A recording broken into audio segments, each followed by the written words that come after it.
Hello. Hey, Dad. How's that white Christmas looking? You promised, remember? Meredith. Of course, it's coming down as we speak. Wait till you see it. Great. I knew you wouldn't let me down. My plane lands Tuesday at 5:30. Perfect. How will you get here? Will someone pick you up? Obviously. I've got the best chauffeur around. His name starts with a T and ends with Amos Weiss. All right, then. I hear he's the best in the business. I'll make sure he's there. 5:30 sharp. Oh, thanks, Dad. See you soon. 2 more nights, Em. Can't wait to see you. Same here. Say hi to Mom for me. Bye, Dad. Bye, Em. Have a safe trip.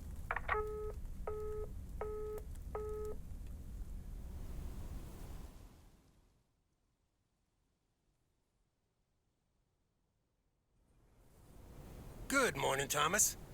I bet you woke up feeling like $1 million after winning that monster pot last night. Morning, Frank. It felt like $96.40, actually. But yeah, I had a great night's sleep. Ha! I bet. It looks like you've hit the jackpot again today. There's hardly any Christmas mail rush because of the snow.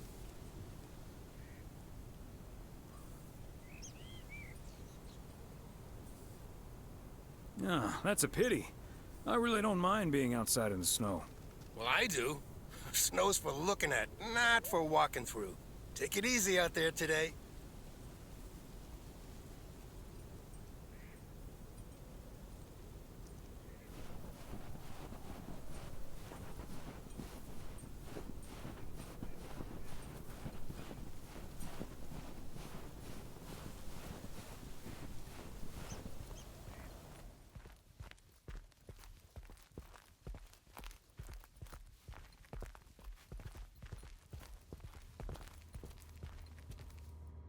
Hey, Thomas. Another day, another dollar.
Good morning! I guess I wasn't the only one that noticed all that white stuff lying around. I now have enough PO positive and pet feed snow to last me a lifetime. Calling in new ones, my answer machine can answer. PO positive or pet peeve? Week with a PO snow positive from Cheryl. Jack, we all love the beautiful snowy scenery. Don't forget the parcel.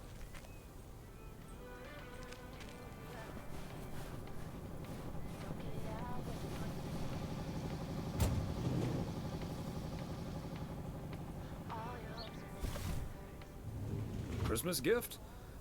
Here's hoping.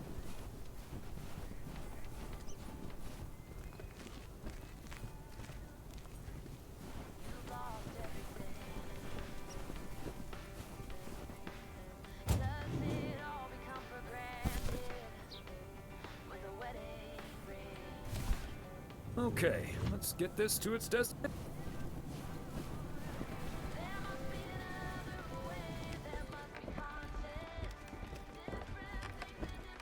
Hey, Beth. How are you on this fine day? Thomas, hi. Business as usual. No, I'm just joking. The situation is not that dire.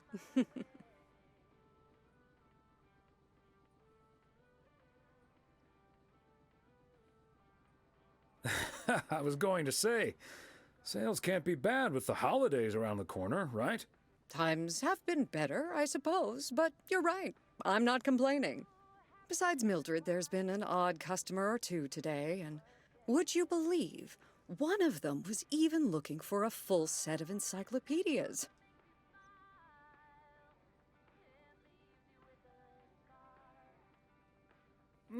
Never knew you had a clone walking around out there. Well, that certainly would be something, wouldn't it? There wouldn't be enough books to discuss or wine to consume. By the way, did you know that the world's largest encyclopedia was created in 15th century China and comprised about 11,000 books? Isn't that fascinating? Imagine having to load that into your car. I'm starting to relate. I'm still holding this delivery. Oh, I'm sorry. I didn't realize. Well, come here then. Put it on the counter. How's Emily coming along with Christmas dinner, by the way? I can imagine she's pretty excited about Meredith coming over. So let me know if she needs any more cookbooks. I've got this beauty from Good Housekeeping that's all the rage right now. I'll be sure to ask her. But you know how Emily gets in the kitchen. There'll be so much food, we'll be eating stuffing all week. I suppose you're right. But don't you worry, I'll leave the cookbook. I have a feeling St. Nicholas has other things in store for you this year. Sounds ominous. You have no idea.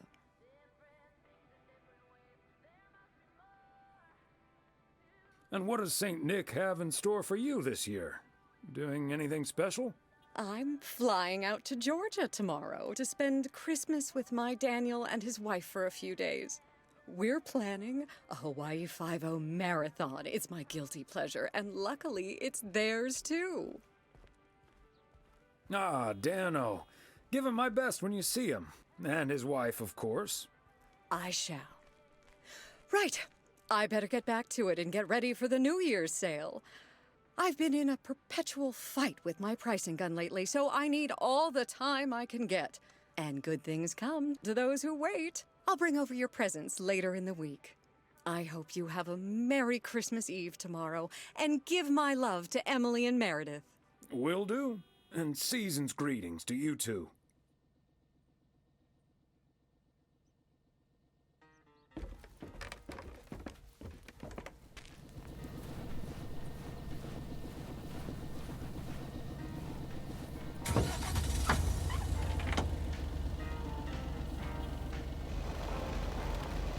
Open up the window. I'm breathing in the last of September. I can feel the wind blow. And the late summer sky is like a giant ember. Part and parcel.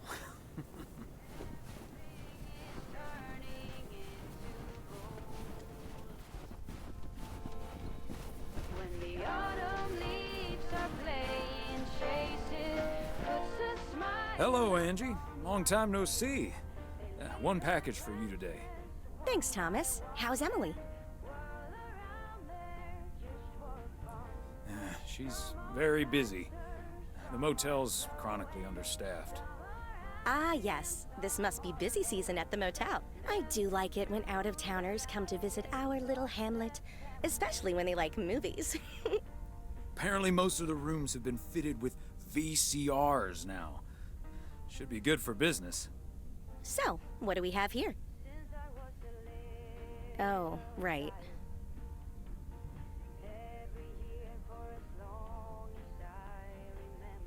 You okay there, Angie? It's just some things from LA. Toiletries, stuff like that. I recently ended my relationship. Angie, I'm so sorry. It's fine. It was my decision, and it was the right decision. The long distance thing just wasn't working out. Still, seeing your spare toothbrush, that shampoo bottle, a stick of deodorant, it just makes it so definite, you know? Like the LA chapter of my life is now finally completely closed.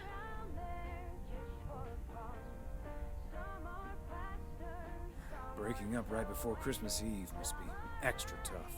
Yeah, that does add to the melancholy. Timing isn't exactly my strong suit, I guess. Sounds like you're dealing with it like a champ, though. How did your ex take it? My ex-girlfriend, you mean? Yeah, she's handling it okay. Other than the passive-aggressive shipping of toiletries, I guess. Oh, did you not know? Well, surely it's none of my concern. I mean, it's not exactly something I walk around advertising around here. This is probably the first time I've seen you blush. Well, I'll leave you alone with your thoughts. And your spare toothbrush. Merry Christmas, Angie. Merry Christmas, Thomas. My toothbrush and I bid you adieu. Dancing through the last days of September. When the autumn leaves are laying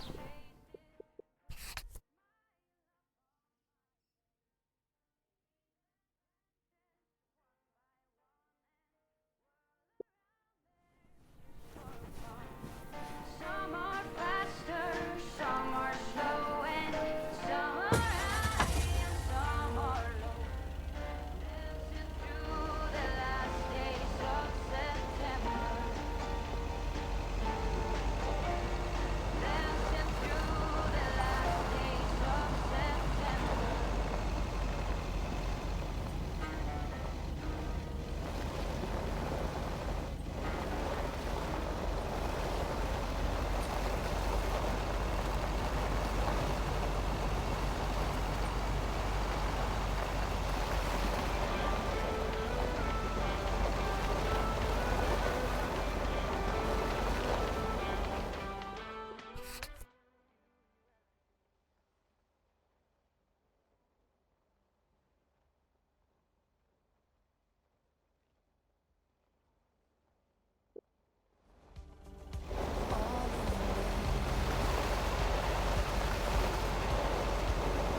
Drive is where Meredith's school friend Jessie used to live.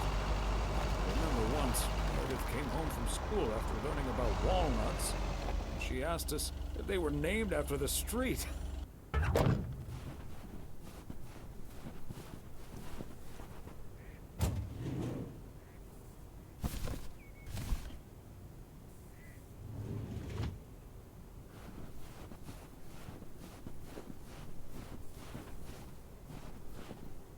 The handwriting on this one.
Another satisfied customer.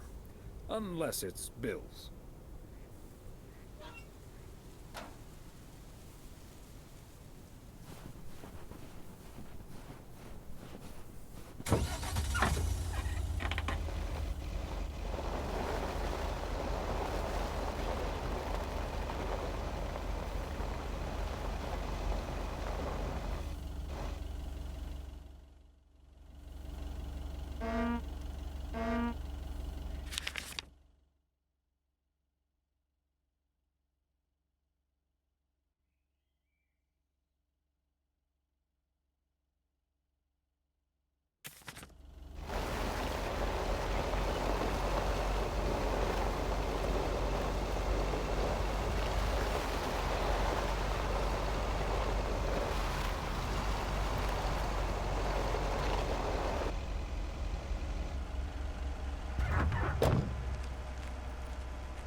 Gift?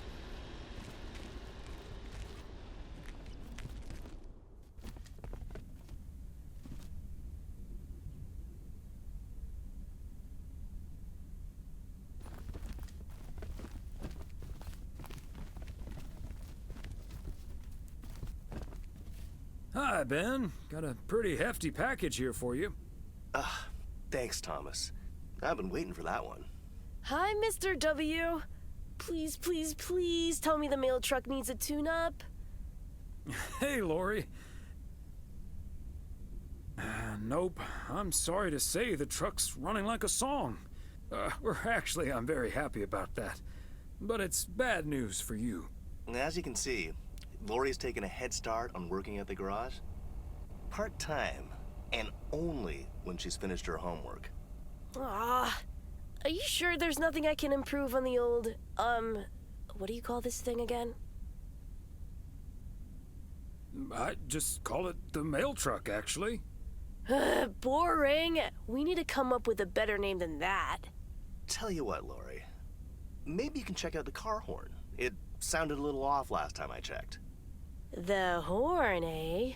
I'm on it. That was easy peasy, lemon squeezy, Mr. W.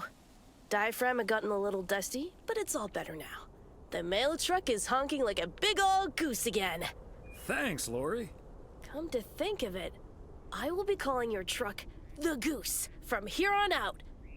Big, white, wobbly, and with a honking great horn. Honk honk! The Goose has a nice ring to it. Or a nice honk, anyway. Well, gotta be getting back to my rounds. Happy holidays, you guys. Thanks, Thomas. You too.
Hi there, Mr. Mailman.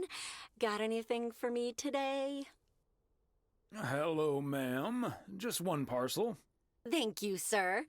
It's true what they say about mail carriers in snow. They hate it and long for the summer? No, that it makes them look even more handsome in their uniform.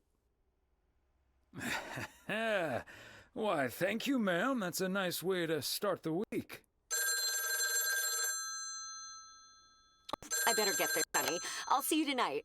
Oregon Trail Motel. How may I help you?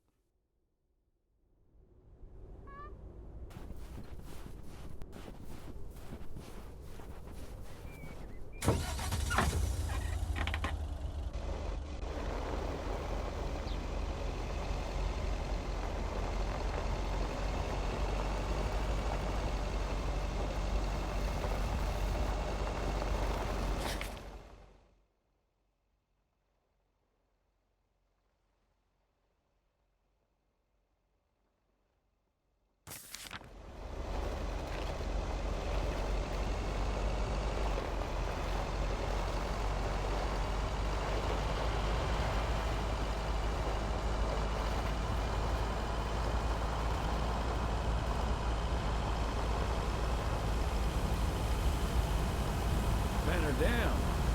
As Frank says it. Span or dam. Never gets old.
Hello?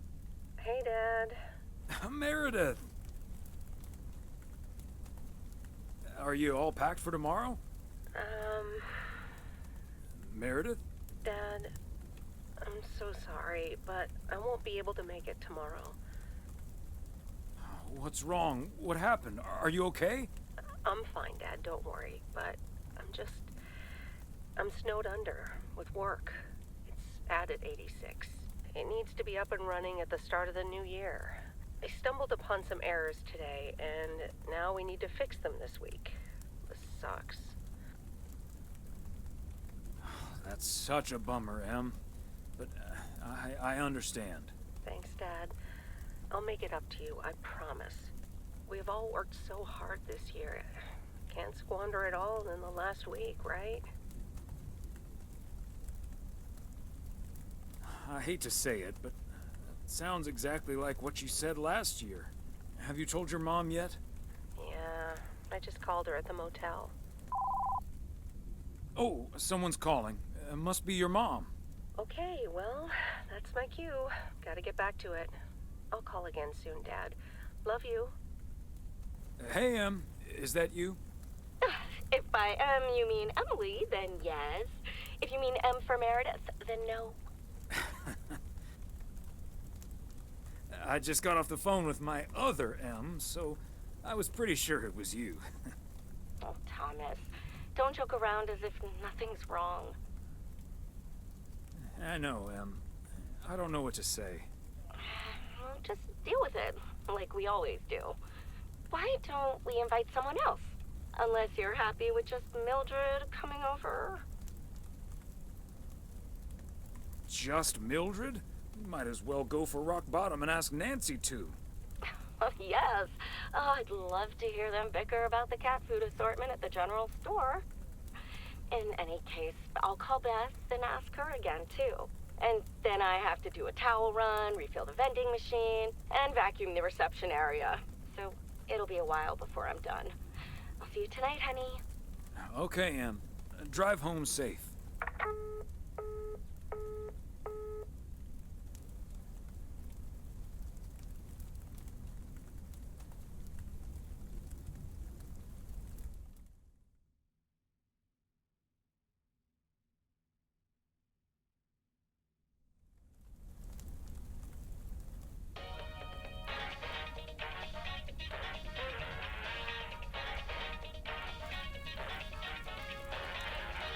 Detective Fries! You've been assigned a new partner. Come on, Chief. You know I don't need nobody's help. He's from Germany. Hamburg, to be exact. A German? Oh, for Christ's sakes. Stop complaining, Fries, and go pick up that hamburger from the airport.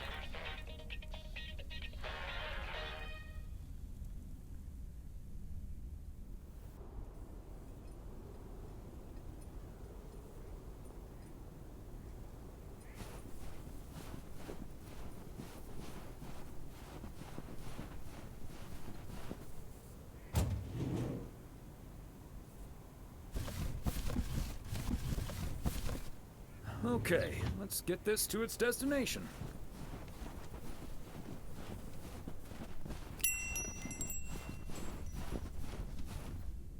Greetings, Nancy. Hello, Thomas. That should be the last batch of Christmas pudding ingredients. Sounds good. Is it for you or for the store? For the store, of course. I'm not gonna change my cooking schedule just because of Christmas. But isn't that the best part of Christmas? I'd rather save myself the time and effort. Fair enough. Have a good day.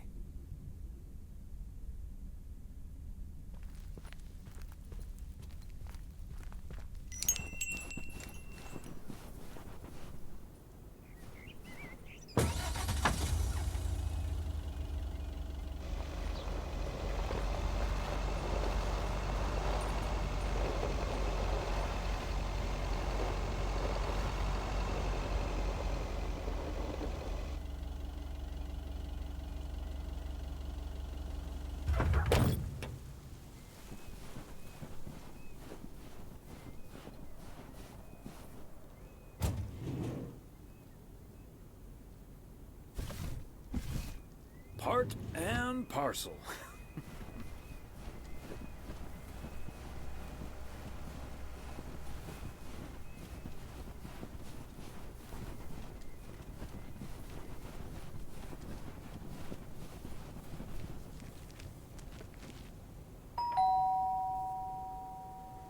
They must be out of town for the holidays.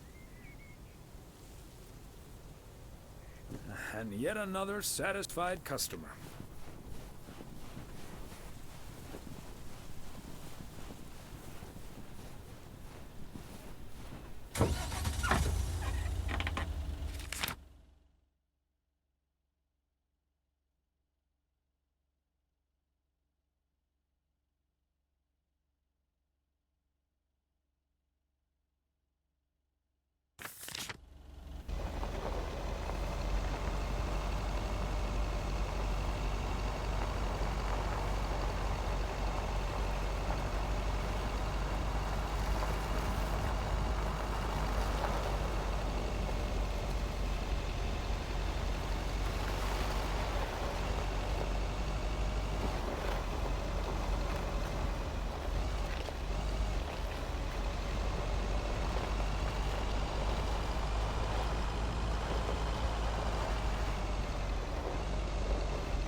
Bert's out of town.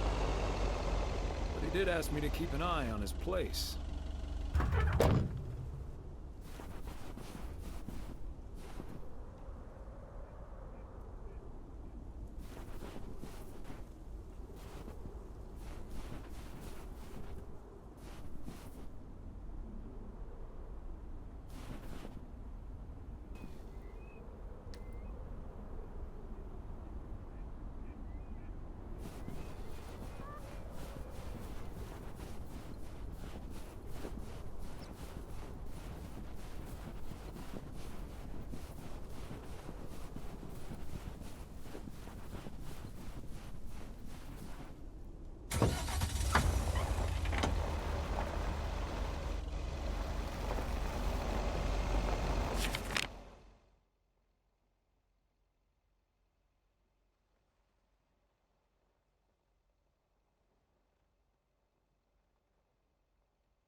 Fancy handwriting on this one.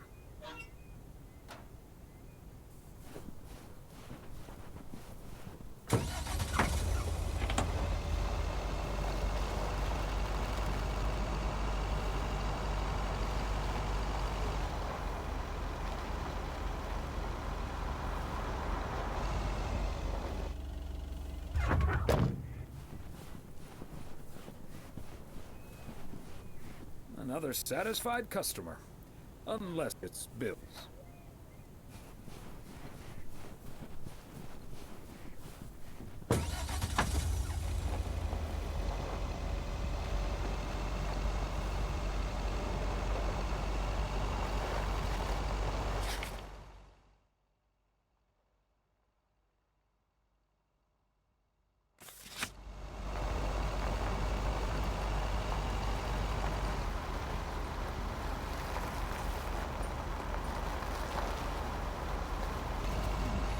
Circle.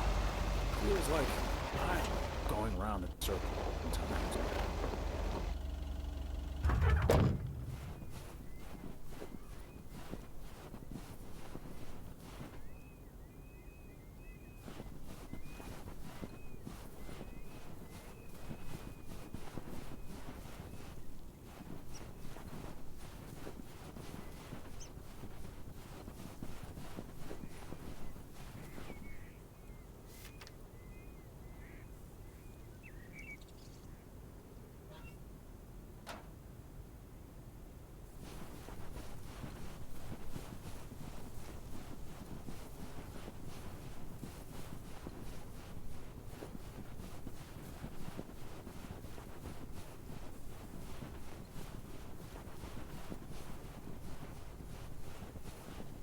There we go.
My mind must be on Christmas break already.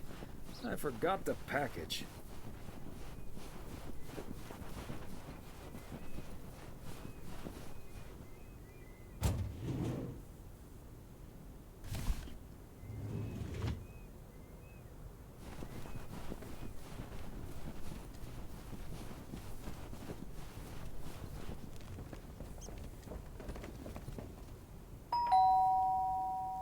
Oh, good day, Kay. Hi, Thomas. I've got a parcel for you. Thanks. I'm sure Santa will be happy this arrived just in time. Anything I can do to help the old man out. How are things with the family? Good. Good. Really looking forward to the holidays. I've been making Grace this great big space station out of ply. It's coming together really nicely. And Barry is getting Max a second-hand guitar as we speak. Oh, that sounds great. I'm sure they can't wait for Christmas. Neither can I. What about you and Emily? Got anything special planned for the coming days? You know, just dinner with the family. And Mildred. She joined us last year. Watch out with the eggnog is all I can say. Ah, good tip. I best get some more just in case. And maybe some antacid. Well, I'd best get on. I have to check on the oven. Or Santa will have to eat charcoal when he stops by tonight. All right, best get back to it myself. Give our love to Barry and the kids. And Santa, if you happen to see him. Will do. You and Emily have a great Christmas too, okay?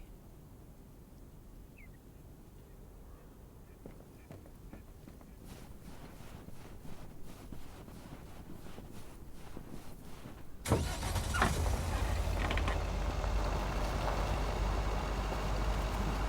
that much Christmas lighting really necessary?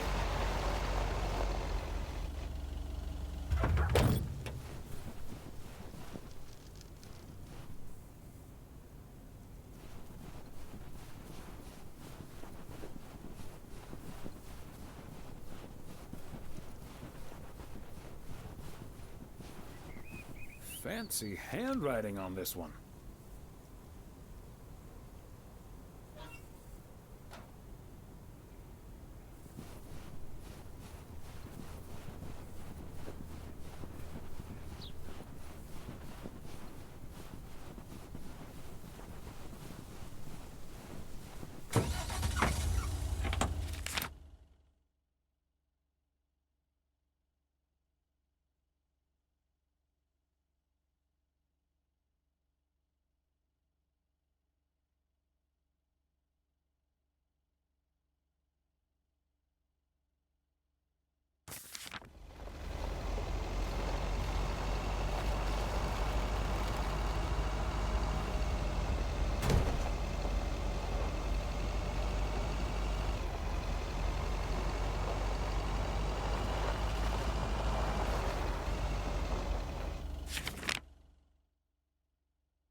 It's all mine, sir.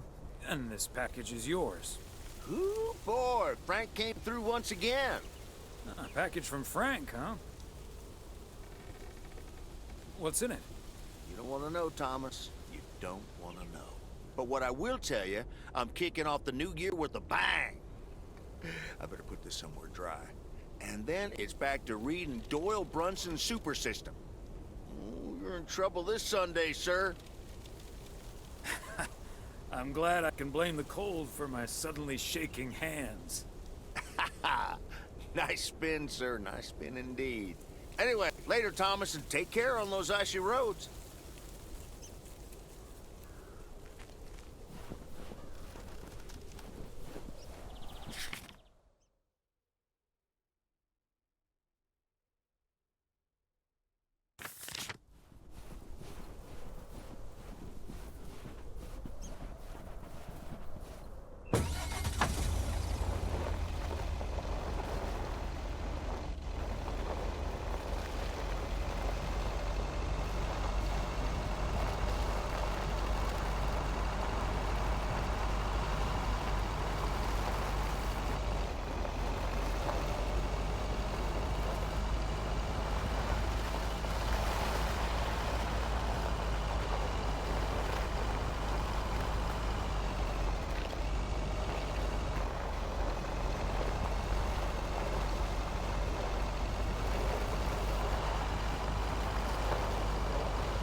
Hey, Thomas, do you think it'll ever stop snowing?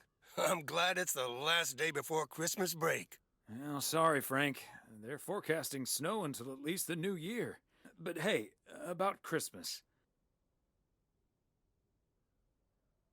Meredith bailed on us, which leaves us with a bit more food than we can handle. Maybe you'd like to volunteer and help us eat it tomorrow evening.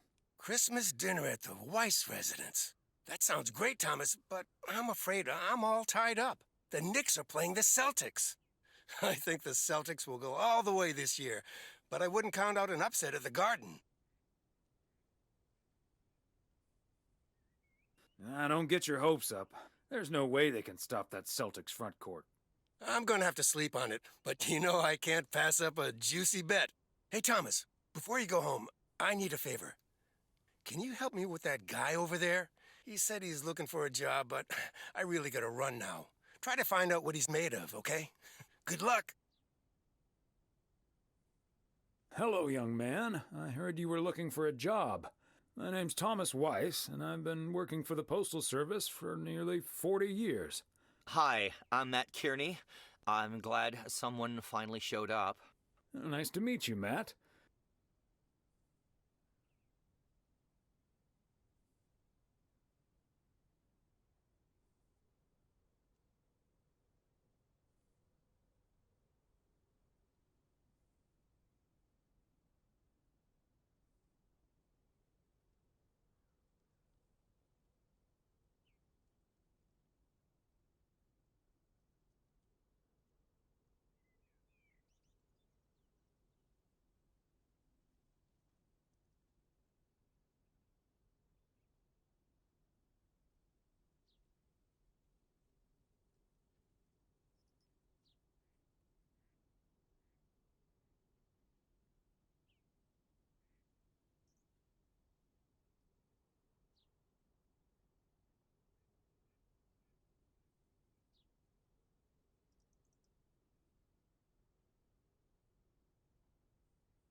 Could you tell me a little bit about yourself? Well, I'm basically a computer expert, kind of in between jobs right now. I've been programming since I was 11 years old. I'm looking to start my own software company.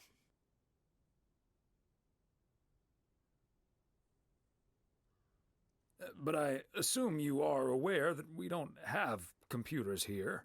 Yes, and that's where I come in.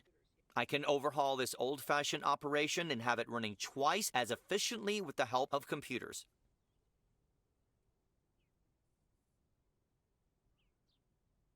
Wow, that sounds quite promising. Oh, it's only the beginning. In the future, people won't write letters anymore, and parcels will be delivered by battery-powered mini helicopters. Right, okay. But let's focus a bit more on the here and now.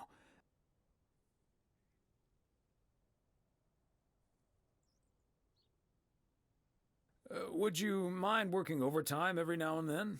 During the busy Christmas period, for instance. I don't think I'll ever have to work overtime. The way I organize everything, overtime simply won't be necessary. That sounds great, but what if overtime is needed for reasons that are beyond your control? Oh, well, okay, yeah, sure. I'll go the extra mile, take one for the team, and all that. Could we wrap this up now, please? I don't think working here requires an extensive interview process. Sure, Matt. I've heard enough. Thanks for applying. We'll be in touch. Okay, but please be aware that I've also received other offers. Bye.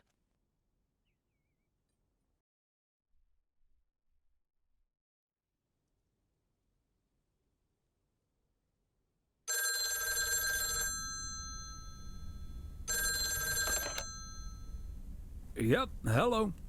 Hey, honey, it's me. Finally found time to call. Having such a busy day. Did you invite anyone else over for tomorrow? Yes, I did, but no takers. So it's just you, me, and Mildred.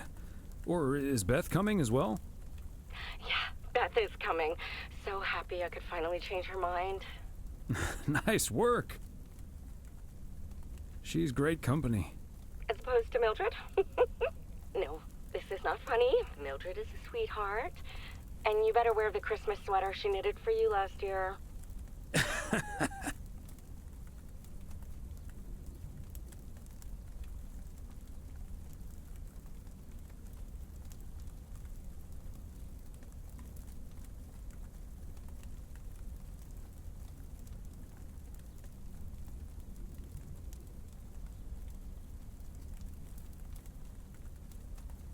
I love Christmas sweaters, so don't worry about it. Great. So I won't be the only one looking stupid. Oh, by the way, I've got great news. We finally found someone to take some shifts off my hands. That's fantastic. No more 60-hour work weeks. Do you know who it is? I wasn't at the interview, but I was introduced to him after he was hired. Did he seem like a nice guy? I don't know. He didn't say much. His name is Matt Kearney. He said he's going to completely overhaul our computer system. That's the guy I interviewed this afternoon. Really? Did you like him?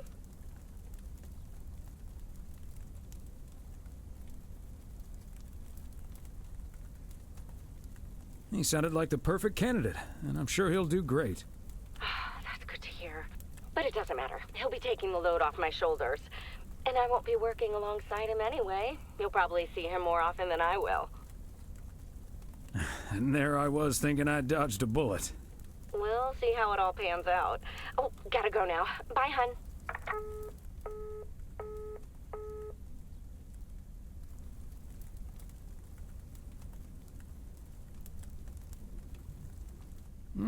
Major League Baseball umpires are required to wear black underwear while on the job, in case they split their pants.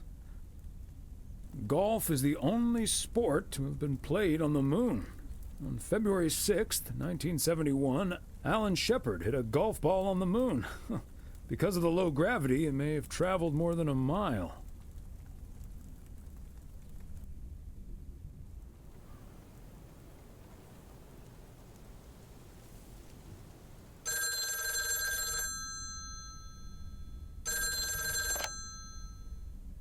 Weiss residence, good morning. Hey, Dad. It's me. Hey there, Em. Merry-dith Christmas. I was hoping to hear one of your special holiday puns. Merry Christmas to you, too. I wish I was in PO right now. That makes 2 of us. And probably 3, but Mom's at the motel. Guess I'm not the only one working today, then. Fine mess I got myself into, huh? Do you want my 2 cents, or shall I just listen? I reckon I already know what you're thinking, and you're probably right. I'll be okay, Dad. Work's progressing nicely, actually. And Tess is coming over later. She's also stuck here. We're going to try to cook up some semblance of a Christmas meal. Well, that's good to hear, Em. But I'm glad the other Em will be in charge of my Christmas dinner. Can't disagree there. Her lemon mashed potatoes alone blows all my cooking out of the water. Oh, that reminds me, I need to try to pry that secret recipe out of her. I'm gonna call her at the motel right now. Thanks for talking, Dad. And Merry-dith Christmas. You got it, Em. Hang in there. Thanks. Love you.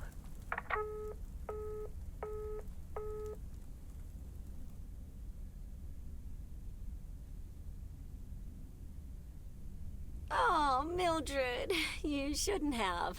We already have the most beautiful pair of Christmas sweaters in the world. And now we have 2 sweaters each. You must have put so much work into them. Oh, please, don't mention it, dearie. Knitting sweaters can be quite straining, but knowing how happy they make you always makes up for it. Well, we're so grateful. Right, Thomas? They're beautiful. Thank you so much, Mildred. I especially like that our sweaters have the same pattern, so I don't have to look in the mirror to admire it. Oh, Thomas, that makes me so happy to hear. I can't wait to start working on next year's designs. I've also made sweaters for Frank and Jack and Robert and Bert, but they all said that wool gives them an allergic reaction. Isn't that a coincidence? Beth, I hope you aren't allergic to wool. You're not going to believe the coincidence, Mildred, but yes, I actually am. And it's such a shame. If only I, too, could celebrate Christmas wearing one of those beautiful sweaters. Anyway, Emily, would you be a darling and pass me the peas, please? Peas? I don't... Oh, you mean the string beans. I suppose peas would have gone lovely with the meal as well, now that you mention it. Right, Thomas? I've had some beans already. Thanks, dear. Oh, yes, of course. I meant the string beans. Of course, silly me. But let me get on with it. It's time for my presents now. And you may have already guessed that they're books. Mildred, why don't you open yours first? Well, I'm not really one for presents, but I appreciate the gesture. Let's see now. The Cat's Pajamas. I've never heard of it, but it has a nice title, I suppose. It's an encyclopedia about cats. A Whiskerpedia, if you will. Someone drew my attention to it, and I immediately thought of you. Oh, well, isn't that lovely? Such a heartfelt gift. Isn't it, Thomas? That it is, Emily. That it is. It is a nice gift, Beth. Thank you. It was my pleasure, Mildred. And now for Emily's gift. Oh, why, thank you, Beth. I do always appreciate your taste in books, so I'm looking forward to The Countess and the Carpenter. Would you look at that? Is this a romance novel? I've never really read one of those. Right in one guess, Emily. I hear the writer Summers here, so this book is locally sourced, so to speak. And, dare I say it, the prose is quite compelling in the romance department. if you catch my drift. I think I do. Beth, you are something else. Thank you. This will certainly get a nice spot on our bookcase. Ah, good to know the romance department is in our bookcase now, so I'll know where to find it. Well, I'm looking forward to reading it already. Thank you so much, dear Beth. You're welcome, Emily. I'm sure you'll love it. Okay, Thomas, it's your turn now. Let's see. Crazy sports facts, too. Even more crazy sports facts. Whew, boy, I love this stuff. I'm actually reading part 1 at the moment, so I can tuck into this straight after. Thanks, Beth. You're welcome, Thomas. And you're right, there's some fascinating tidbits in part 1 as well. Even if one no longer actively plays sports, it's at least fun to read about it, right? Hey now, kids playing basketball still regret it when they challenge the mailman for a game of horse. Well, there's no shame in admitting that you're not getting any younger, Thomas. In fact, none of us are exactly spring chickens anymore. Things like your arthritis can't magically be wished away by positive thinking. Who's up for some blueberry pie? Speaking of blueberries, my bridge partner Edna's niece discovered this mole last week. Hold that thought, Mildred. I really need to take this. Hello? Hi there. Could you put me through to Meredith Weiss, please? Excuse me, who is this? Oh, it's Steve. Steve Mitchell from work. Is Meredith there? You're talking to her father in Oregon. She's at home, celebrating Christmas? Wait, what? Christmas? Oh my gosh. I'm sorry to bother you. Is it Christmas already? Gosh, I totally missed that. I've been pulling a couple of all-nighters. I'm gonna splash some water on my face. Sorry again, Mr. Weiss. Enjoy your evening. Bye. Merry Christmas. Everything okay, honey?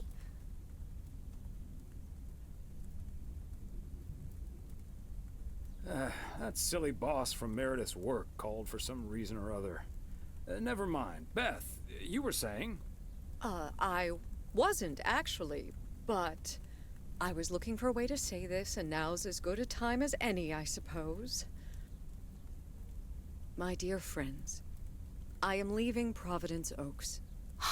What? You're what? What's that, dear? Are you serious? Well, before we move on to the sad part, let me first tell you the good part. Ladies and gentlemen, I am going to be a grandmother. Oh, Beth, that is amazing. Well, I'll be. Whose mother? I mean, congratulations. Yes, my son Daniel and his wife are expecting. Isn't that wonderful? But, and here's the proverbial kicker. You may remember that they moved to Savannah, Georgia a few years ago. So if you put 2 and 2 together... You're moving away to be with them. That's great, Beth. I'm so happy for you. That is marvelous, Beth. Congratulations. I wish you and your family all the happiness in the world. But I'll miss you something terrible. We all will. But we have to toast to the good news. Thomas, go pour us some brandy and I'll get the pie. Oh, Thomas, would you have any antacid? That eggnog is starting to stir up something indiscreet. On it. Now, let's celebrate this wonderful evening, ladies.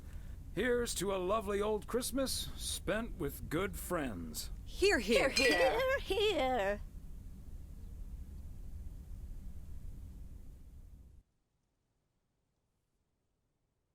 Hey, Thomas. Did you see the game last night? Morning, Frank. Nope, we had our Christmas dinner. What happened? The Celtics were up by 25 in the third quarter, but they still lost the game in double overtime. Wow, I thought the Celtics had a great team. They do, and I'm still betting on them to win it all this season. But betting against them sure paid off last night. I'm not sure that's a good idea, Frank. Ha, Thomas, we'll see. Have a good one today.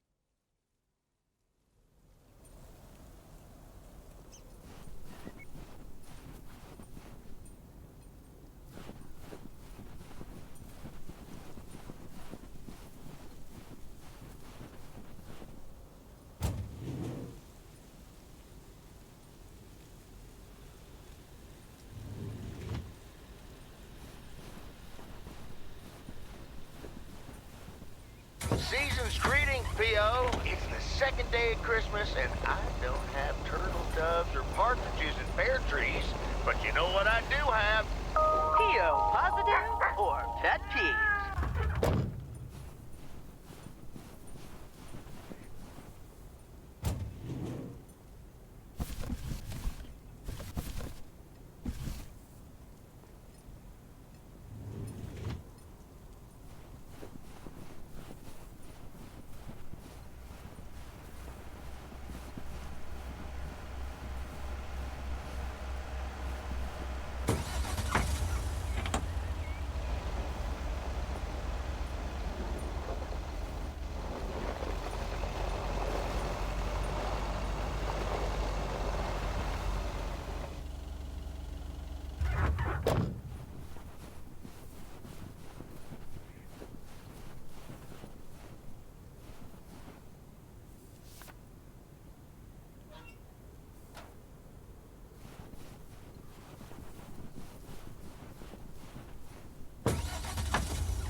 Back's family always heads to Arizona in the wintertime. And a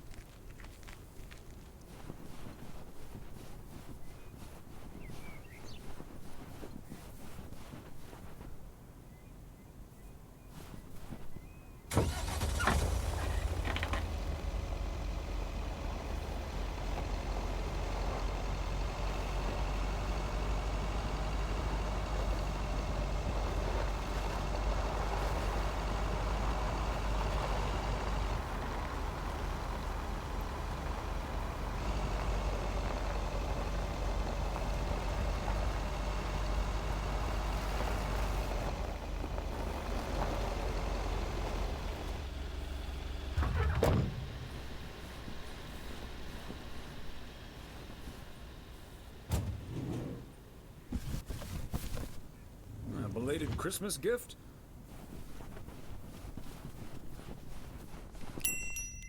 I understand, but Maureen said... Does it really matter what Maureen said? I can't help that her orders have been delayed because of the snow. She should have just ordered sooner. It's not like New Year's Eve appeared on the calendar out of nowhere. That's true, but it was only 2 weeks ago that she decided to throw a celebration at the diner. And once we're sure we can host a proper party for everyone, you are also invited. That sounds an awful lot like blackmail to me. Please come to my party, Nancy. But first, hand over a football team supply of cheesy dip, quiche, and sloppy joes. I'm sure she didn't mean it that way, and I'm sure you're more than welcome either way. But I have to run now. Bye, Nancy, and hi-bye, Thomas. Bye, Kay. Maureen Hennessy strikes again. P.O. would be a boring place without her. Boring? Drama-free might be the word you're looking for. One thing's for sure, she does not know how to run a business. Always bites off more than she could chew. And now I'm supposed to come to the rescue? Isn't this a great opportunity to generate some extra revenue? With the ridiculous discount she's demanding, it's mostly nothing but a great opportunity for a lot of extra work. Anyway, is that parcel for me? You can just put it on the counter. Sure thing, Nancy. Have a great day.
Another satisfied customer. Unless it's Bill's.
Somehow, it's always nice when our neighbors get a letter. Here's to you, Andy and Toby.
the wheels steady and trust the snow chains on the tires.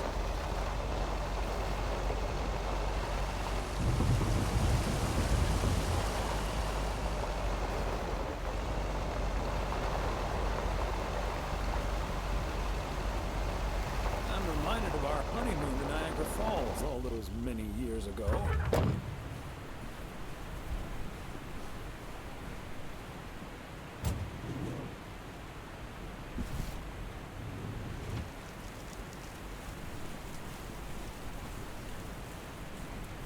Hey there!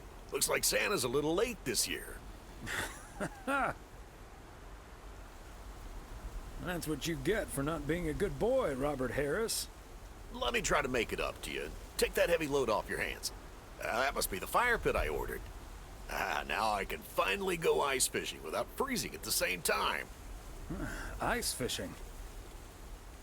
And here I thought there'd be no more fishing until spring. Don't knock it till you've tried it, Thomas.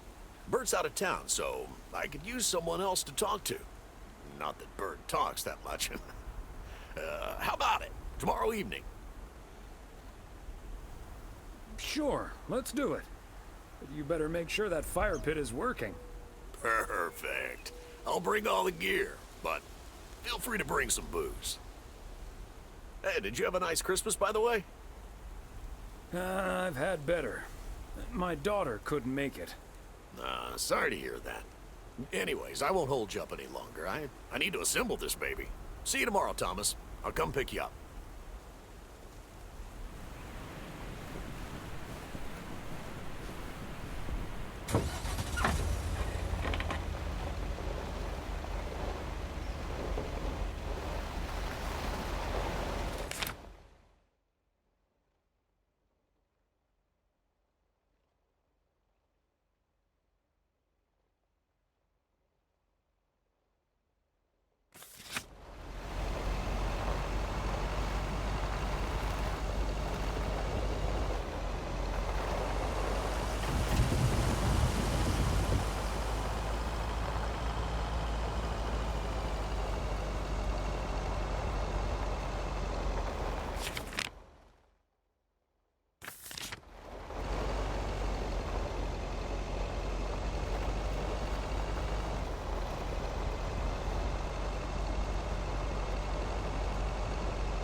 These cabins must be so cozy in the wintertime.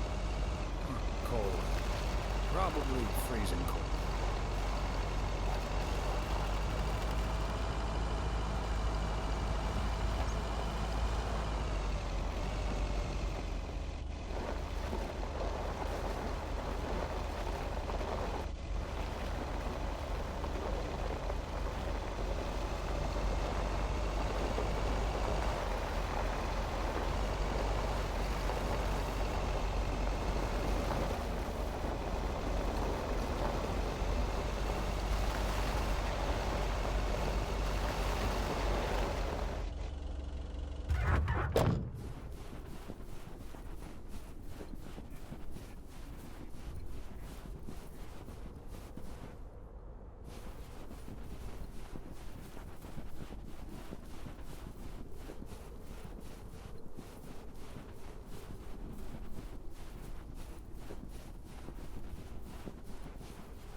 Whoa, looks like you're having some car trouble.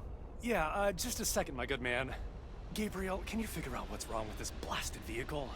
Give me some good news here. I mean, I'm not really a car mechanic, Mr. Price. But I know the smoke isn't a good sign. No, duh, Einstein. Say, hey, Mr. Mailman, what's your story? Just here to deliver a package, sir. Oh, is it for me? And by any chance, would there be a fully functional car in that package? No, sorry. It's for the motel. Well, then what do I care?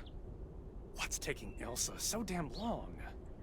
Gabe, if you don't know what you're doing, then why on God's green earth are you fiddling around with that engine? Just thought I'd pop open the hood, Mr. Price. What with the smoke and all? It needs to vent. Needs to vent, huh? Never have I felt more like a busted car engine. God! I'm dying in this podunk country-ass town. Bunch of freaking yokels. So, hey there. I see you've already had the privilege of the full Connor Price experience. Quite the experience it was. Well worth the price of admission. Yeah, Connor can be a bit much. Anyway, I'm Ilsa Richter, local TV segment producer turned car problem solver. And that sporting young man over there is Gabriel Serrano, local TV sound guy turned amateur mechanic. Emphasis on amateur. Hey, I never claimed to know anything about cars. Just because I used to be a studio tech, Mr. Price put me on engine duty. Anyway, nice to meet you, sir. Nice to meet you. I'm Thomas Weiss. And as the local mail carrier, I know just the guy to fix your car problem. If you mean young car service, I'm way ahead of you, Mr. Weiss. They're on their way right now. That's great, Ilsa. You're an even better car problem solver than you are a segment producer. Flattery will get you everywhere, Gabe. That must be Ben Young. You're in capable hands. He'll have you fixed up in no time. God, I hope so. We need to get to Melville, and we're already way behind schedule. Hey, Mr. Mailman. Come in here for a second, please. Excuse me. Duty apparently calls. Happy travels. So, we meet again. Uh-huh. Hey, I'm new here. All of a sudden, I have to check in 3 people at once who want their own rooms. Separate but close to one another, all equipped with TV VCRs. And, well, long story short, I need to reach Emily Weiss, stat. I'm guessing the local post guy would know where to reach her. Emily's off today, but I'm sure a smart guy like you will figure things out in no time. Oh, thank you ever so much for nothing. God, where am I supposed to see whether room 2 has a VCR installed? I'll just leave the parcel here on the counter. Bye. They're already gone. Mighty fast towing there, Ben.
Hey, if it isn't Connor Price.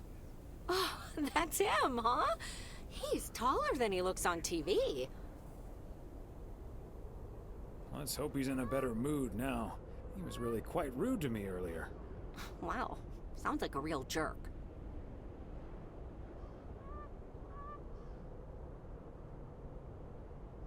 Hello, Mr. Price. Still fuming, I see. Well, hey there. Good to see you, man. Yeah, I guess smoking is a slightly healthier way to blow off steam. Especially since we've had a bit of change of plans. Oh, hi, ma'am. I don't think we've met. Connor Price, KNW6. Welcome to the Oregon Trail Motel, sir. Better get to work, honey. I'll see you tonight. Okay, what's up with her? Christmas hangover? You'll have to forgive my wife. She can be a bit protective of me. Protective of you? Oh, I see. You told her about our little kerfuffle earlier. Listen, I'm man enough to admit that it wasn't my finest hour. I'm usually a lot more easygoing. In fact, the Willamette Week once called me one of the most likable faces in local broadcasting. That's quite all right. Water under the Bear Creek Bridge, as far as I'm concerned. Well, when my car isn't breaking down during a tight shooting schedule, I'm a pretty swell guy. Believe me, that's the price guarantee. So, has Ben Young managed to fix your van yet? No, that's the change of plans I was referring to. Turns out we need some parts that the garage doesn't have in stock, so Young's having them shipped over ASAP. But in the meantime, we've decided to stay right here in lovely, picturesque, whatchamacallit, USA. It's Providence Oaks, P.O. for short. Yeah, well, to be honest, all these little villages look pretty much the same to me anyway. See, we're supposed to be shooting some remotes on local end-of-year festivities and such. A grand kickoff to our special series on small-town American life. And it doesn't really make much of a difference if we start here or in freaking Melville. Yeah, I guess that makes sense. A great little place, too. This town has warmth. I like warmth. And so do our viewers, I'm betting. So get ready for your town to be featured in part 1 of The Oregon Trail. Title pending. Might be a little too on the nose. That is the same name as this motel. So I guess it isn't particularly original. My wife works here as a receptionist, but she's not the one who named it. See, this is what I'm talking about. Real conversations with real Americans, right? But as fun as this is, I should be turning in. The three of us each got our own quaint little room. Mine's non-smoking, unfortunately. Still beats Gabriel's. His doesn't even have a TV. Can you believe it? Yes, I think I can. Anyway, great banter. See you around, my main mailman. Bye.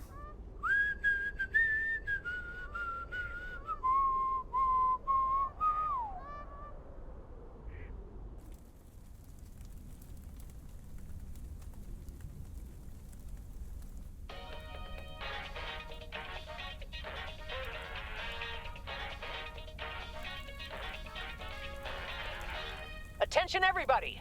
There's a suspect situation at the drive-in. Sounds like a job for fries and the hamburger. Real funny, guys. Okay, Klaus, let's go check it out. Let's get ready to rumble.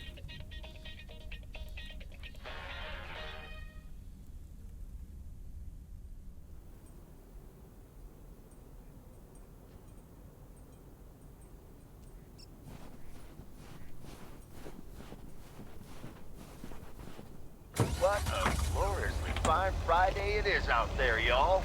Want to hear a PO positive? You too. The right frequency. PO positive or pet peeve? Let's hear one from Mildred Meow Jenkins. Hi, Jack. I would like to thank our own Robert Harris.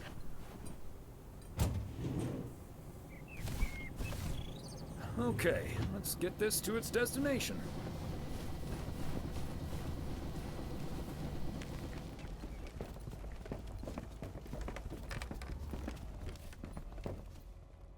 Hi, Beth. Got a delivery for you. Where do you want it? Oh, dear Thomas. I almost didn't see you come in there. I was lost in thought, I suppose. Please just put it on the counter, if you will. Thank you. And thank you again for a lovely Christmas dinner. I had a marvelous time with you all. We loved having you over, Beth, as always. Emily and I had a great time. But about that news of yours. I was afraid it would perhaps put a dampener on the evening, but I was happy we could celebrate together nonetheless. It was quite a shock for both Emily and myself, to be honest. We've known each other for so long, practically part of each other's furniture. Let me guess, I'd be your bookshelf? Yes, especially since all the books on there are gifts from you anyway. Oh, but I will miss you two. As Helen Keller once wrote, so long as the memory of certain beloved friends lives in my heart, I shall say that life is good. You're like a walking library, Beth. Always a fitting quote. So, haven't you ever thought of moving closer to Meredith over all these years? She is living quite a ways away, right? Thought about it? Yes. Your news has put things into perspective, I suppose. But leaving here would sure be a big step. Maybe too big, I don't know.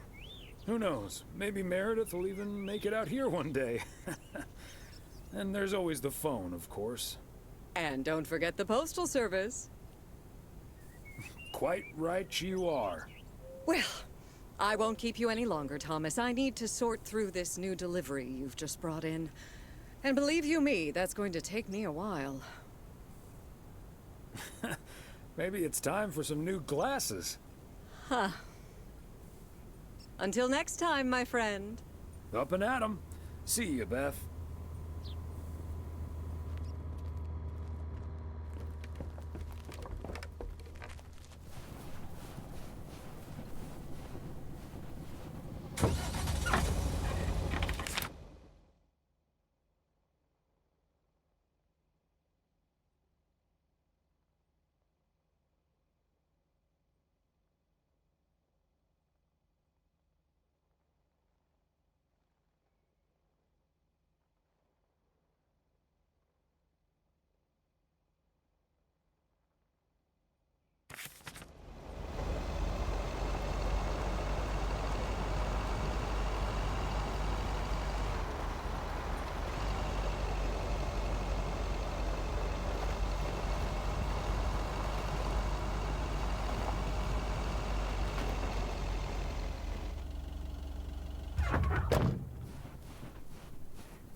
There we go.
nobody's home.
Fancy handwriting on this one.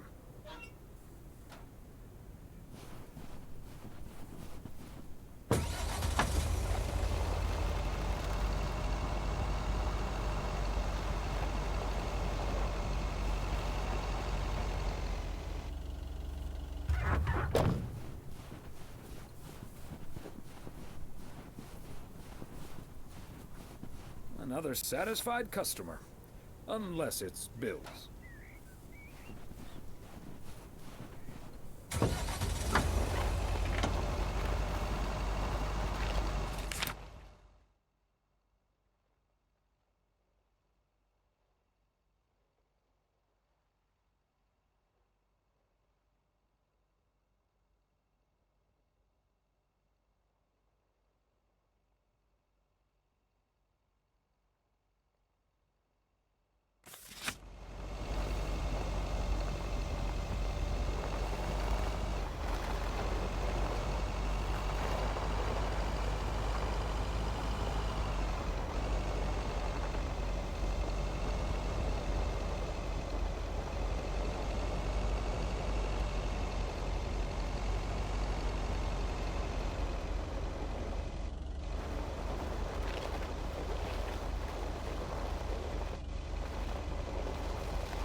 Part and parcel.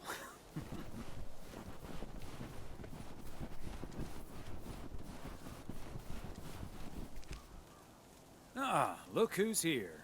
Hey, Thomas. Yeah, I needed to take care of some stuff. Hardly any customers at the post office anyway. I don't know, Frank. What if there's someone who needs to send something urgent? If it's really urgent, I'll drive it over to the distribution center myself. They know they can count on me. If you say so, Frank. It's none of my business. That big sucker you're carrying is for me, huh? Right on time. It's all coming together. Hey, Thomas, you can keep a little secret, right? Of course, Frank. Great. It's not a big deal in any case. A buddy of mine was able to get his hands on some premium quality fireworks. I'm selling them with a nice profit. And anything I can't sell, well, let's just say you want to be outside Moe's Diner when the clock strikes 12 on New Year's Eve. Frank, that sounds illegal and dangerous. I'm going to leave now and pretend we never had this conversation. Okay, Thomas, fair enough. See you at the office. And I hope you still enjoy the show.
A belated Christmas gift? Maybe.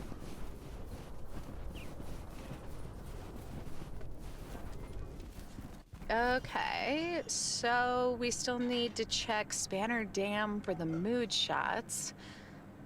According to this, it offers damn fine views.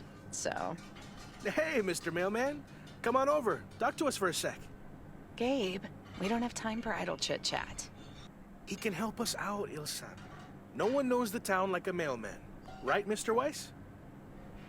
Hey, Mr. Serrano, Miss Richter. Please, call us Gabe and Ilsa. He can call you Gabe and Ilsa. I prefer Miss Segment Producer Extraordinaire. And you can call me PO's premier parcel provider. Thomas, for short. Anyway, we're scouting out this beautiful town of yours for our report on small town America. It's great, but we could use the inside track. So, any secret spots we're bound to miss, but shouldn't? Well... the watchtower up at Eagle Peak. You can take in the view among the treetops. But make sure you watch out for those creaky steps. Oh, hey, Maureen. Now, here's your coffee, folks. Sorry for the delay. Faucet's been acting up again, which should have been fixed yesterday.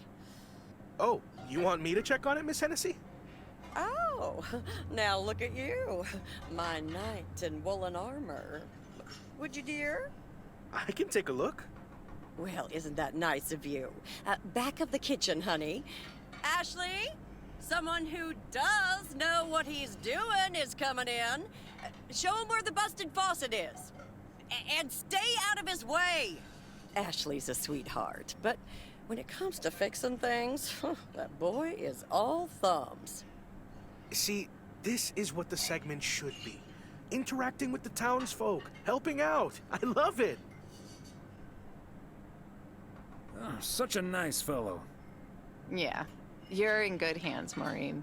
Gabriel may look and act like a naive little pup, but he can fix anything. Well, except for our van.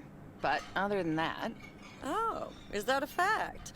Well, in that case, I can think of a few more things he could fix around here, if you catch my drift. Maureen, there's a lady present. Let me just go check him out. Check on him, I mean. So, anyway. So? Wait. You had the Connor Price experience the other day. Have you recovered yet? I actually encountered him outside the motel yesterday evening. He was a lot nicer this time. Really? Oh, did he greet you with, "Good to see you, man"?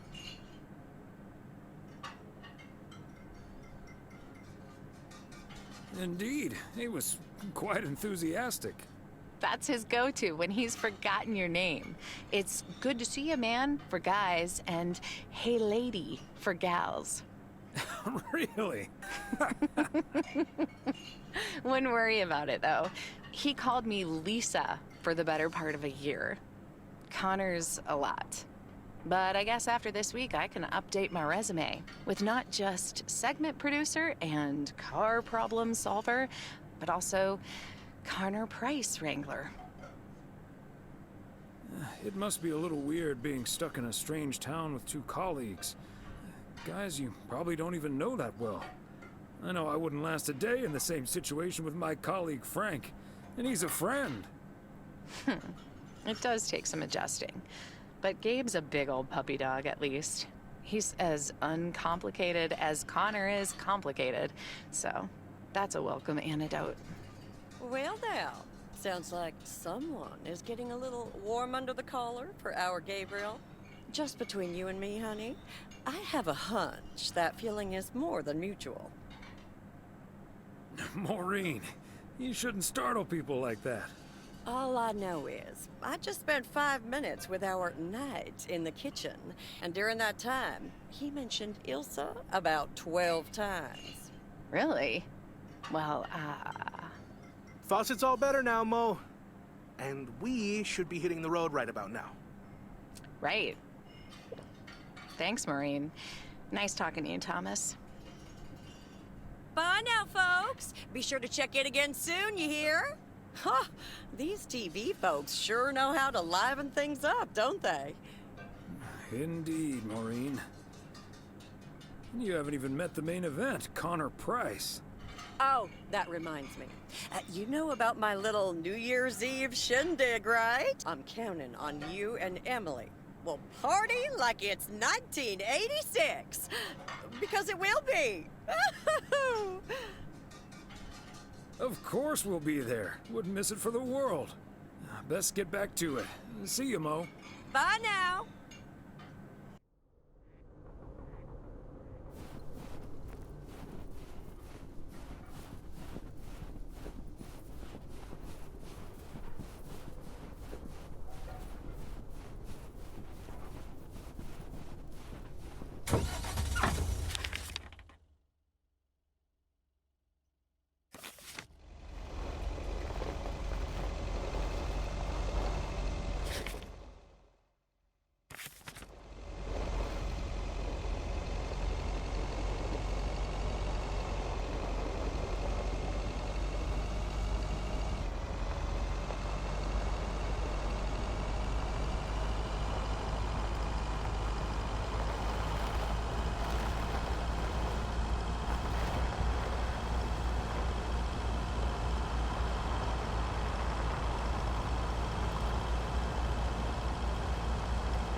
They must be out of town for the holidays.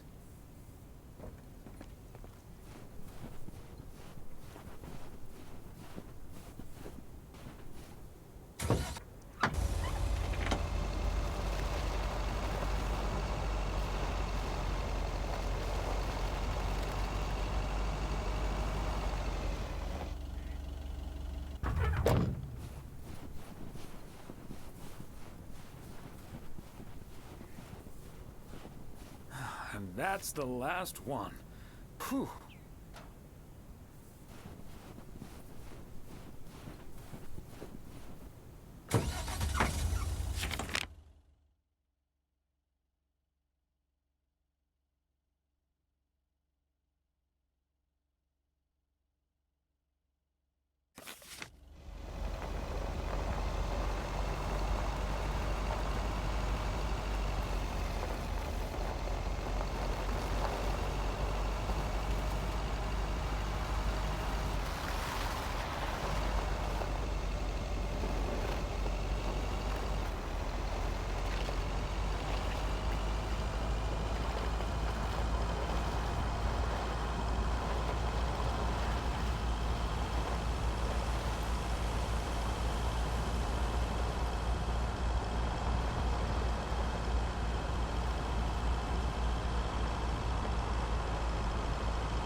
I'll get it. Hello? Very good evening. Am I talking to Mrs. Emily Weiss? Yes, sir, that would be me. Ah, fantastic. It's a pleasure to talk to you. My name is Christian Carmichael, and I represent Fly into Florida. Oh, hi there. I have great news for you, Mrs. Weiss. It's been a while, but do you perhaps remember entering into our Fly into Florida sweepstakes? Now that you mention it, I think so. Yeah. Was that the one on the back of the juice carton? That's the one. And I am more than happy to tell you that you are the winner of the grand prize.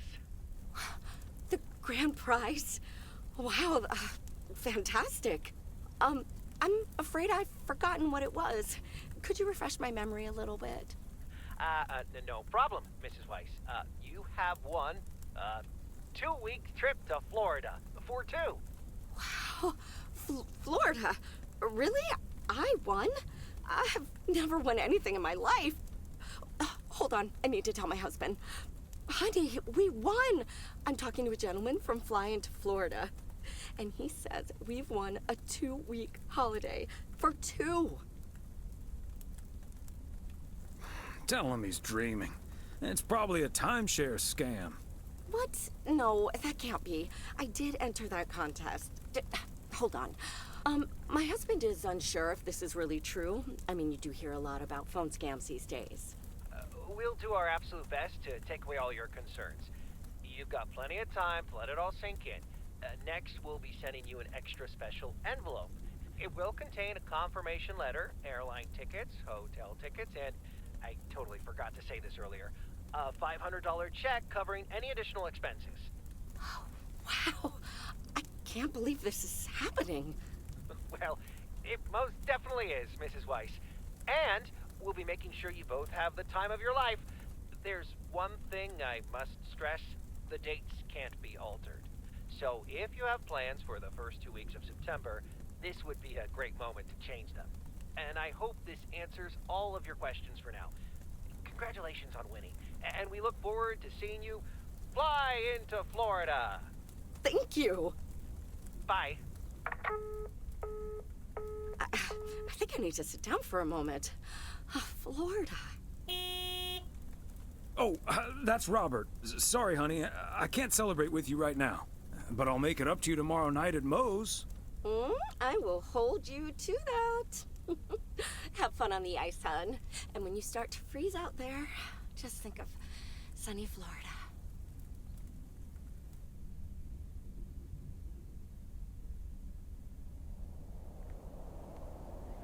Ooh, boy. Drilling a hole, getting that fire pit going. Ice fishing's a lot of work. And it's cold, but we're fishing all right.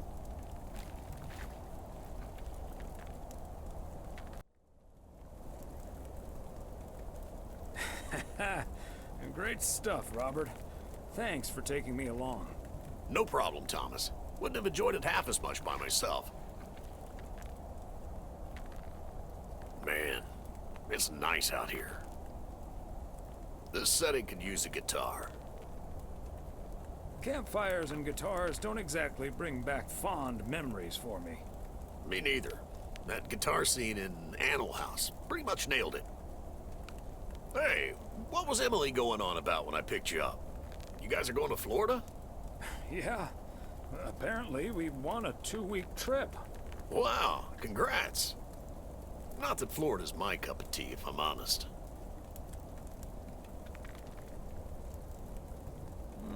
Someplace else you'd rather go? I'm perfectly fine staying right here. EO is great, but is it also a good place to meet someone? I know what you're hitting at. The answer's no, of course. But maybe this is what I need right now. I don't know, Robert. Haven't you been by yourself long enough now? Wouldn't it be ideal if Mrs. Wright dropped by my house one day? Wouldn't it also be ideal if we caught the winning lottery ticket from this here frozen lake? Let's drink to that. Would be a shame if Emily filled that flask of yours for nothing. Ha! Finally, a sensible remark. Cheers. Now let's catch a fish and get the hell out of here.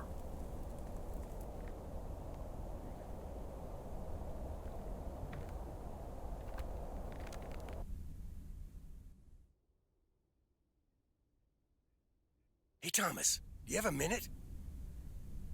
Sure, Frank. What's up? Listen, I just got a heads up from one of my buddies at HQ.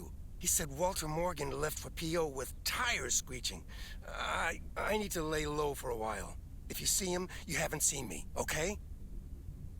Gotcha, Frank. Don't worry about him. Holy crap! Morgan's on the premises!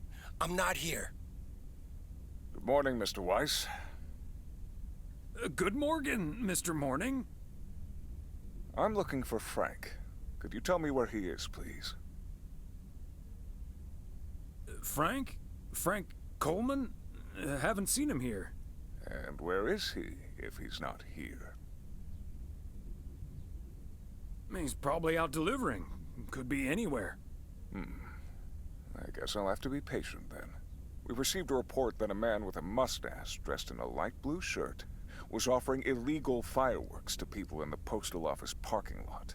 If that man is Frank, and I'm sure it is, then that's strike 3 for Mr. Coleman. Please tell him I'm looking for him. Have a good day. Is he gone? Yes, Frank. Holy crap, that was a close call. Thanks so much, Thomas. I guess Frank Coleman's going into hiding for a while. Frank, don't you think it's better to just come clean? Don't worry about it. It'll blow over like always. See you Sunday evening. I guess we'll have to play poker with the curtains closed.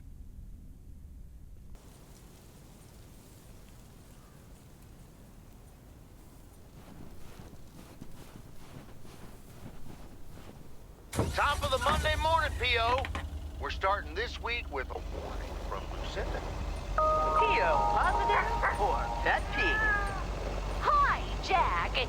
KNW6 TV filming in PO yesterday with Connor Bryce. As a big fan, I just had to ask him for an autograph. McGill's got such a great price on this house when the Sugarmans moved away.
snow nor rain.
Bert's out of town for the holidays, but he did ask me to keep an eye on his place.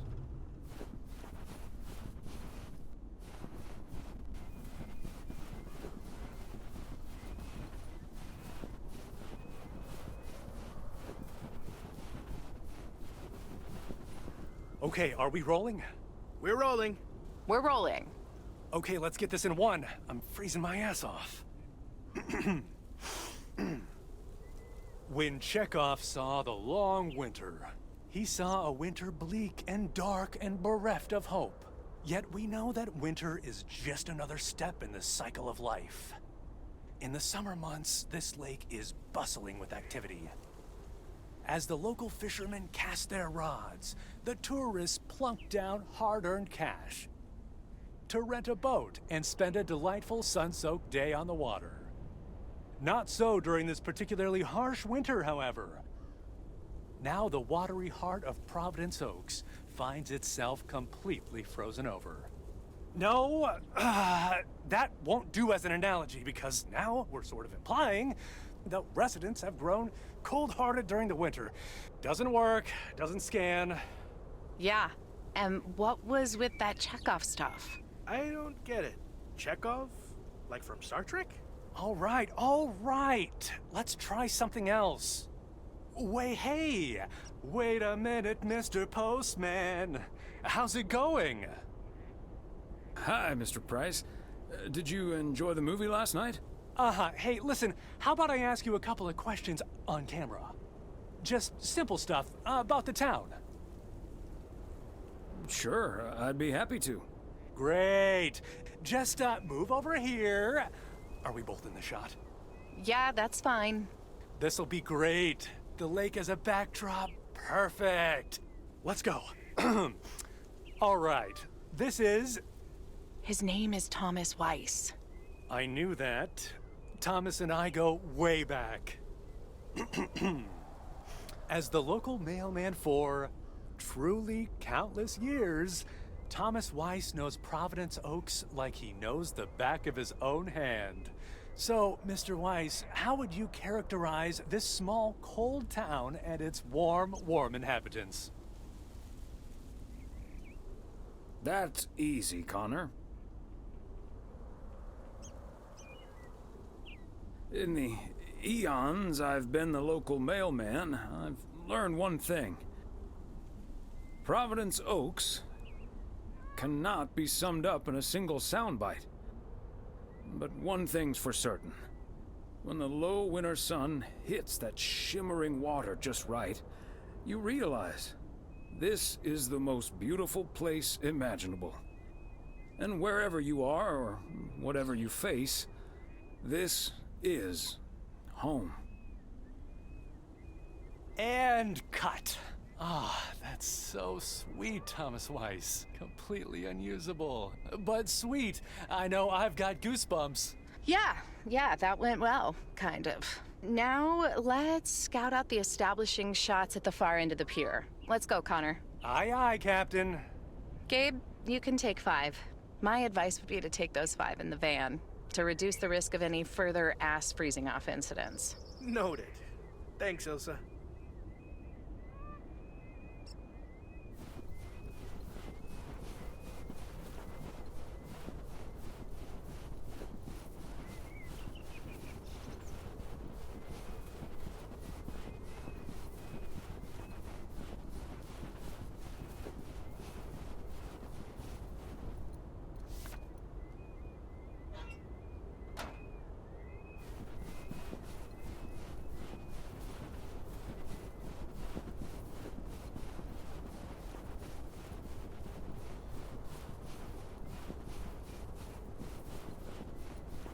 Mr. Weiss. Thomas, sir. Hi, Gabriel. What's up? Just that, well, we'll be ringing in the new year right here in Providence Oaks. So, my mom is shipping over my tuxedo. Can you make sure it arrives okay? She says she clearly marked the package Serrano Room 2. Oh, of course. Mailman's promise.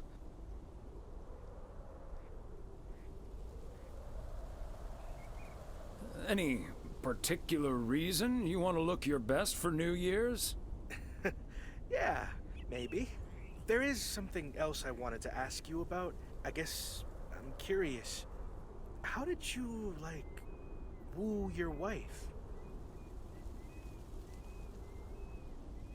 It's pretty simple and cliched. She's my high school sweetheart. I took her to the fairy tale dance. We snuck off to smooch under the bleachers, and the rest is ancient history. But I'm guessing that doesn't help you with what you really want to know.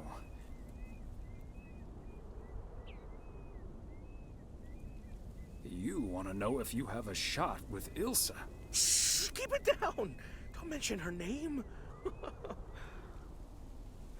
But yeah, terrible at that kind of stuff. It's just, you seem like a wise man. I'd really appreciate your advice. Well, okay then. My advice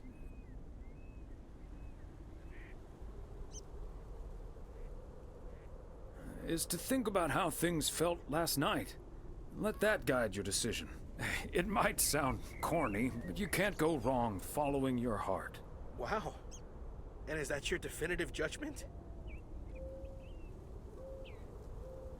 Absolutely. That's the best I can do. All done. Hey, what are you two schmoozing about?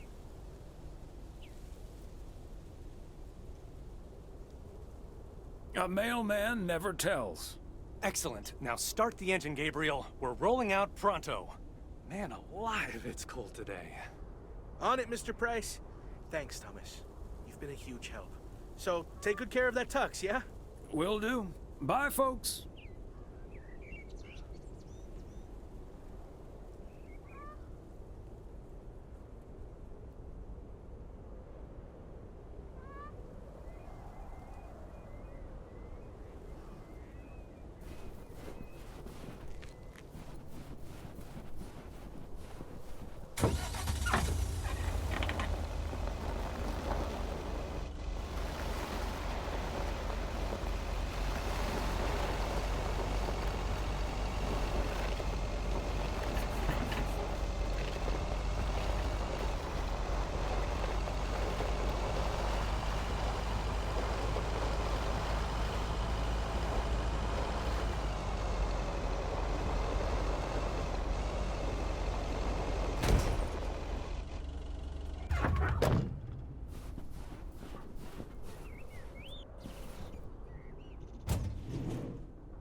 There, ladies.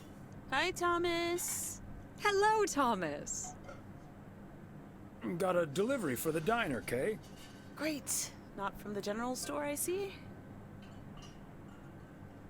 Don't think so. It seems way too heavy to be full of hot air.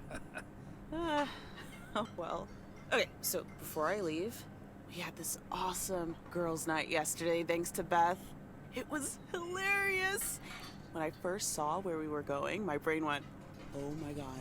And when the guy showed us what we were going to do, my brain went, oh my god. And when we started, it was so yuck, but also so cool, you know? I've never done anything like that before, and I love that I got a chance to find out. But then again, I doubt that I will ever try it again. Ah, yes, the girls' night. What did you end up doing? We made haggis. You made whatus? I said haggis. It's a Scottish dish made from a sheep's liver, lungs, heart, and suet, all stuffed into a sheep's stomach. It's this fascinating traditional gourmet staple stemming from the 15th century, would you believe? Poems have been written about it.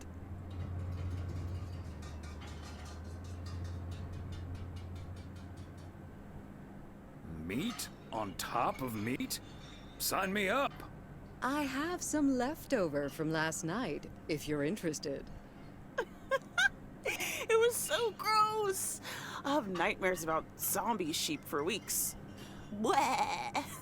Okay, hate to leave you two, but I really have to sort out this delivery ASAP. Maureen will go bananas. Talk soon. Thanks again for the great evening, Beth. Bye. Bye, Kay. Well, now, I really should get back to the grind as well. Those New Year's price reductions aren't going to fix themselves. Okay, rather you than me. See you soon. All right, see you soon, Thomas.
Oh, Thomas, hello there.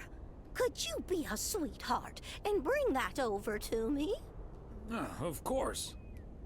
Oh, careful now. Robert cleared most of the snow, but it's still a bit slippery. Thank you so much. If only I still had the balance and agility of my feline friends. Oh, and good day to you, of course. Good day to you too, Mildred. And Genevieve. Thomas, honestly, this isn't Genevieve. It's Mortimer. They look nothing alike. Isn't that right, Mortimer? Oh, pardon me. I can't quite keep track of all your cats. Well, I do have a lot of them, but not quite as many as there are streets in Providence Oaks, and you can keep those apart. So, what do you have for me today, Thomas? Just a letter. Let's see.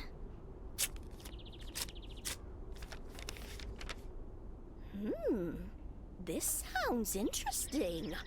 Apparently, I need to make a few copies of this letter, and if you send this letter along with $5 to the first 6 people on this list, your name will be added to the bottom. Soon enough, your name will rise to the top. Then many people will send you $5.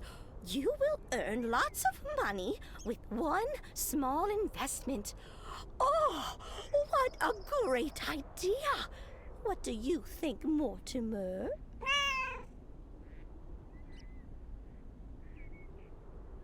Mildred, that's a classic chain letter scam. Don't fall for it. No one ever got rich off of one of those. Well, except for the post office. Are you sure, Thomas? They make it sound so easy. Trust me on this, Mildred. If you've seen one pyramid scheme, you've seen them all. $30 is quite a bit of money. I'll think about it. You do that, Mildred. See you at Moe's tomorrow night? Probably. Bye, dear.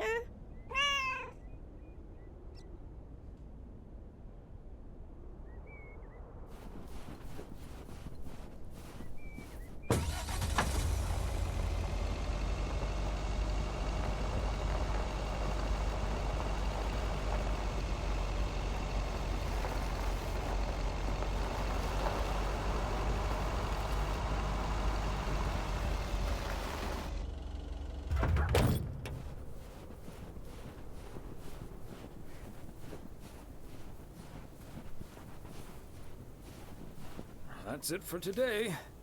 Back to the post office.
Hey, Thomas, have you seen Jack? Yep, yesterday night in my kitchen. Yeah, okay. But I kind of need him now. I'm a sitting duck right now. I'm toast if Morgan suddenly shows up. Yikes. Maybe I can help out? Good afternoon, gentlemen. Sorry for interrupting your conversation. Mr. Coleman, I see you've managed to be present at the job position you're currently holding. I think it's time you and I had a little chat inside the office. Mr. Morgan, it's so good to see you again. A little chat sounds wonderful. But I'm afraid there's an extremely urgent parcel I have to deliver right now. So stay put, and I'll be back in about 30 minutes. You can stay right here, Frank. I'm sure Mr. Weiss would be happy to deliver that package for you. Right, Thomas? Sure, Mr. Morgan. I just finished my round, so it's not a bother. Excuse me, sir? Hi. Hello. I heard you were looking for a guy in a light blue shirt with a mustache to purchase illegal fireworks in the parking lot of the post office? Well, you found him. Illegal fireworks? Who do you think I am? Sir, you don't have to keep your guard up. Frank and Thomas here both know me very well, and I'm sure they won't tell a soul about what you're doing right now. So, what will it be? I've got rockets, Roman candles, fountains, sparklers. I even have barrages that'll give you a fireworks extravaganza that you won't ever forget. I think there must be a misunderstanding here. Please, don't put Mr. Morgan in this position. If people walk by and see this, they might snitch on him and get him into trouble. He could even lose his job over this. Yeah, why don't you go inside so you can do your dealings without all these prying eyes around? I'll tell you what will happen now. I'm going to get in my car, start the engine, drive home, and pretend I did not just spend 3 days in Providence Oaks for absolutely nothing. Sir, if you take a left at the deer statue, you'll eventually pass my barn, and I can fill your trunk there in just 1 minute. Do you have cash on hand? Gentlemen, I'll be back next year.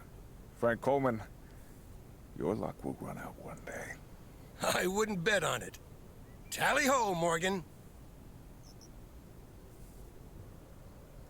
Great job, fellas. Morgan will be cursing all the way home. If you can't stand the heat, stay out of the kitchen. Thanks, guys. I owe you one.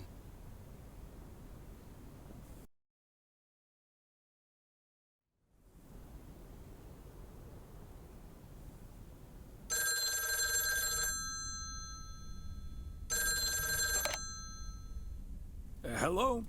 Evening, Thomas. It's Maureen. Oh, hi, Maureen. If you're looking for Emily, she's at the motel right now. I was actually looking for you, Thomas. I don't know what to do with this Nancy situation. I get so worked up just thinking about it. And that usually gets in the way of doing the right thing, you know? I need to talk to someone who's a bit more emotionally detached from the situation. How can I help you, Maureen? Simply put, I don't know if I should give in to that Nancy Carlisle and her overpriced snacks, or tell that woman to take a hike. But then we'll end up with a lackluster New Year's Eve party.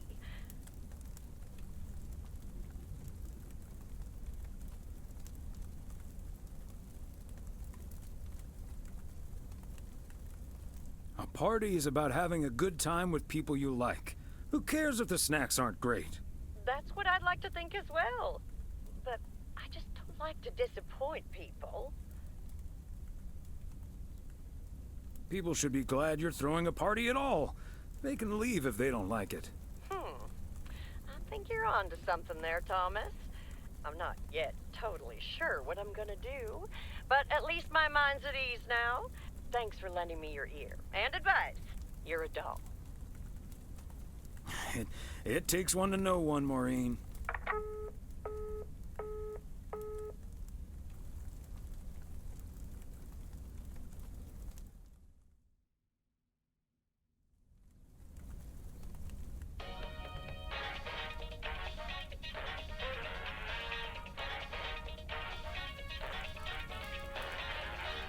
I hate to admit it, Klaus, But if it wasn't for you, I would have been a goner.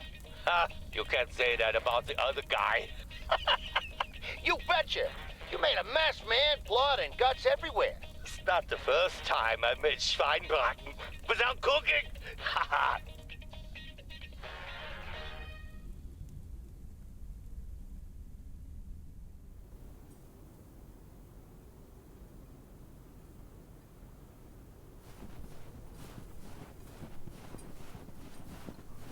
Good morning, P.O. I'm starting today with the weather forecast. It will be bright and beautiful. Which brings us to the last P.O. positive or pet peeve of the year. It's one from yours truly, who'd like to end 1985 on a positive note. P.O. positive or pet peeve?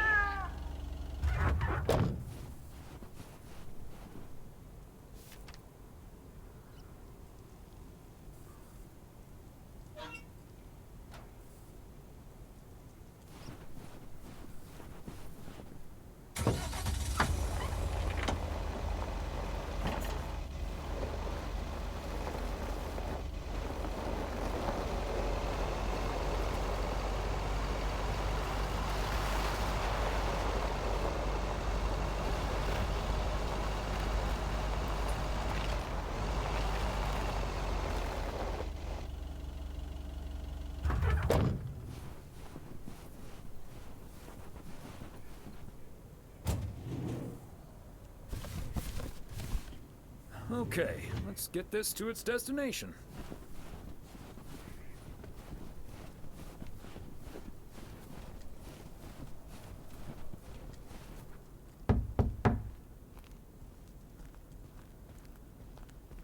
Another day, another dollar. I'm starting to sound like Frank.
Fancy handwriting on this one.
Thomas! It's good to see you. Thanks again for the little chat we had yesterday evening. Don't mention it, Maureen. Was glad to help. I think I've made the right decision. But I guess some situations don't have a perfect solution. You'll find out tonight, Thomas. We'll have a grand old time regardless.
Oh, hey, Thomas. We're about to do a little interview, but you're welcome to listen in.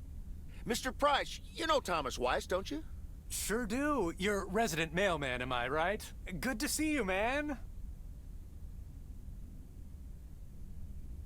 Hi, guys. Don't mind me. I'll just be a fly on the wall here. That was Open Sky by Velvet Moon, one of my favorites.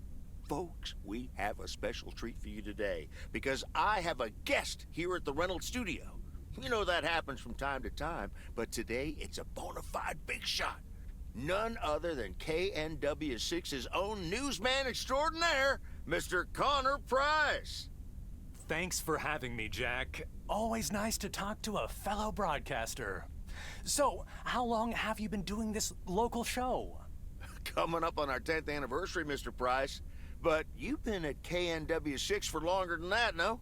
Yeah, it's been... Gosh, can you believe I started there way back in '66? As a segment producer on Portland Rise and Shine. Still remember the title of my first item, too. Is Poplin Still Poppin'? That's a great title. And yet, this is the first time you've come to Providence Oaks. First time staying a while, at any rate. So, Mr. Reynolds, how would you describe this town?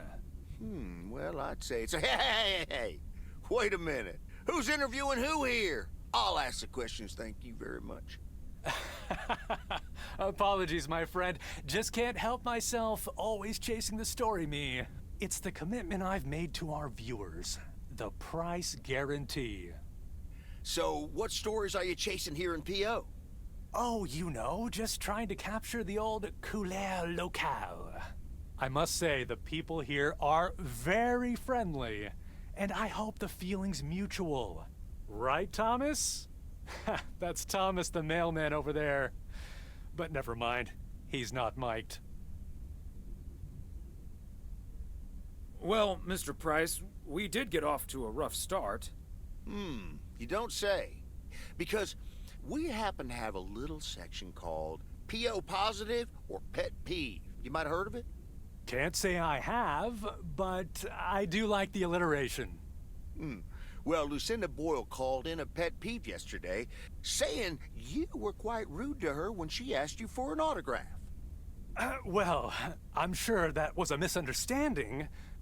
See, I must have been on a really tight schedule, because otherwise I'd do anything for a fan. That's... The price guarantee, right? Sure. Anyway, we'll be back with Connor Price, KNW 6-star reporter, right after this. What the hell, Jack? Ambushing me like that live on air? Relax, just joshing you a little. But I'll let you plug the heck out of this Oregon Trail thing you're filming. How's that? We'll make sure everyone in town fully cooperates with your crew in the home stretch. Well, speaking of the home stretch, I better get back to my job as a serious broadcaster. It's been real, pal. Can you believe this guy? Sheesh.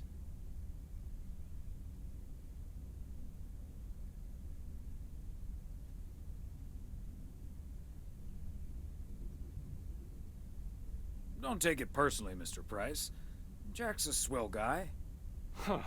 That's the thanks I get for stopping by amateur hour. Sorry you had to witness that, Thomas. Made for good radio, though, while it lasted anyway. I'll see you at Moe's tonight, yeah? You don't want to miss what Frank's been cooking up. Can't wait. See you there.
I should have a new booking system ready in a few weeks.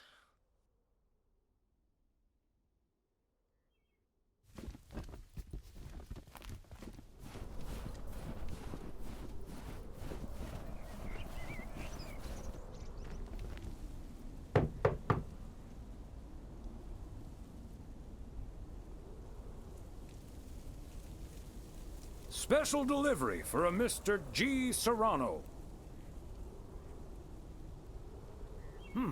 He's not in.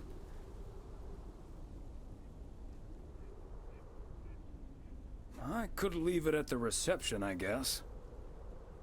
Nah, better leave it with Ilsa. Room 9.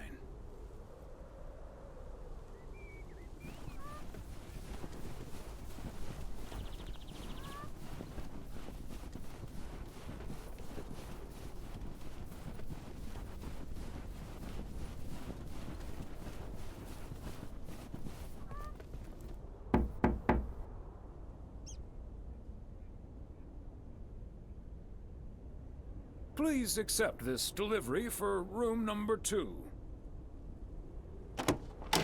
Hi, Thomas. Oh, is that Gabriel Stocks? Signed, sealed, delivered. That's the Weiss guarantee. Okay, I'll take care of it. Thanks. Right then, I'll...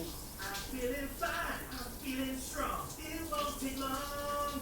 Ooh, when I use my witchcraft. Ooh, ooh. When I use my witchcraft. Ooh, yeah.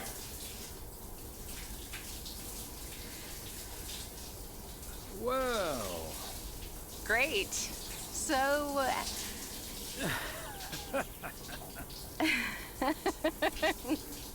See you tonight at the diner. Oh, and thank you. My pleasure, Ilsa.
Hi, Meredith. It's the Weiss family again.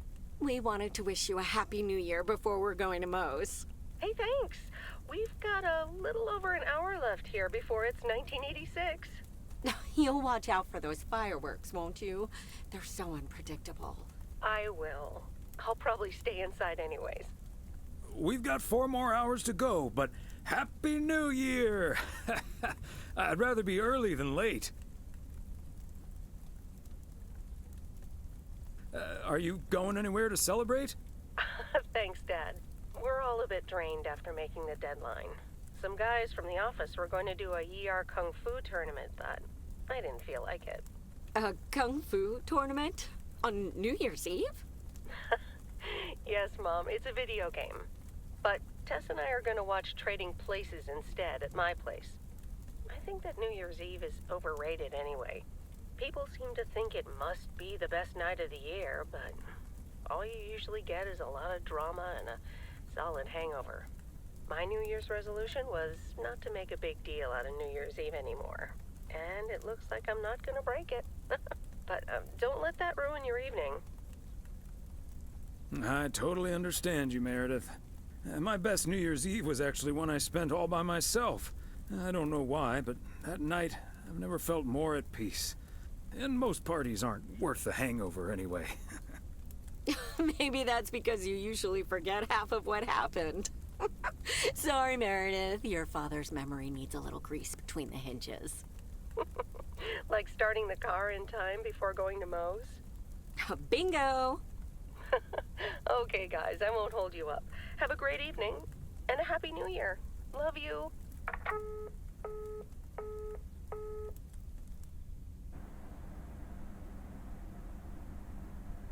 My beautiful people, may I have your attention for half a minute? First of all, welcome to Moe's. We're excited to celebrate the last few moments of 1985 together with you. It was quite an undertaking to host this New Year's Eve party at the last minute, so if you feel like the snack situation isn't up to standard, you're right. But we do have enough tater tots, french fries, potato wedges, and potato pancakes to feed the entire village. Thank you so much for that, Jack. And thank you all for coming. Cheers to a great evening. Well, if it isn't my favorite KNW6 news team. In the flesh. Hi, Thomas. Nice tuxedo, Gabriel. Thank you. And thanks for making sure I got it. I put it on right after I got out of that shower. He toweled off first. Don't worry. There we go. Champagne for my real friends and real pain for my sham friends. Hi, Connor. So, is the segment on Providence Oaks in the can yet? Almost, my friend. Still have to shoot the countdown to the new year. Hopefully that gives us the ending we need. I've been promised a spectacle. Easy on the alcohol there, Connor. We still need you on camera. Can't have you slurring your words. Slurring my words? Whatever do you mean, Ilsa? Quit fooling, you guys. It's getting close to midnight. Let's set up and get ready. Showtime. Okay, getting into character. See you on the flip side, mailman. Hi, honey. There goes that Connor Price. Would you believe the motel had to custom order a blow dryer just for him? He tipped generously, though. Oh, is that Beth sitting over there? Let's join her. Good evening, my dearest of friends. Almost time for Auld Lang Syne, eh? Did you know that Auld Lang Syne was written down by Robert Burns in the 18th century? And that he based it on an old Scottish folk song? He wrote it to a different melody than the one we sing today, but I have to say, I do like this version. And it's often sung after a special dinner where haggis is served, would you believe? Honestly, Beth, I don't know how we'll get by without these fascinating facts when you're gone. Well, I will still be selling sets of encyclopedias at the store for a few more months if you need them. I'll cut you a nice deal. Only if you'll help load them into my truck. Oh, my friends. Should old acquaintance be forgot and never brought to mind? Well, whatever the future brings, this old acquaintance here will be hard-pressed to ever forget you two. I hope that's a good thing. I'm sure we're memorable in a good way. So are you, dear Bethy. And like you said at Christmas dinner, even if the reasons for change are sometimes out of our hands, let's focus on the new beginnings that come along with them. And what better time for new beginnings than New Year's Eve? Attention, folks! It's showtime! If you want to see the biggest fireworks show west of the Rocky Mountains, you better be standing outside in about 10 minutes. That's my cue. From a little spark may burst a flame, as Dante once put it. But I need to visit the ladies' room first, or I'll turn into a pumpkin. See you outside. Isn't she marvelous? I'm so happy for her, but I am going to miss Beth. So will I. Seeing a parcel addressed to the bookstore always brightened my mood. It makes me feel a bit melancholic. Even more than I usually am on New Year's Eve. This odd feeling of looking back and forward at the same time, and now I'm doing that over a much longer period than just the coming and going of the year. I know what you mean, and there's nothing wrong with that. It's good to have something to look forward to. And we sure have something to look forward to, don't we? I guess that's what's most important in life. But let's enjoy the here and now instead. Our wise and beautiful daughter just taught us not to demand that this should be the best evening of the year.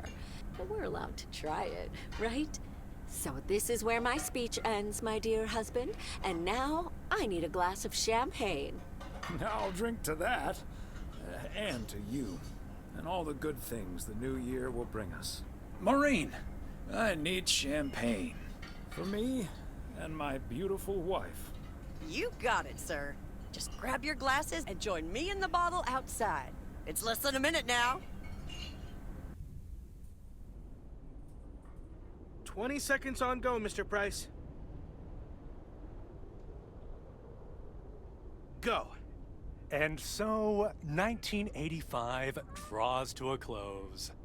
With mere seconds left in the year, I've been told this little lake town will strive to end 85 with a bang. In 10, 9, 8, 7, 6, 5, 4. Holy Toledo! Ilsa, are we getting this? Somebody check on Frank!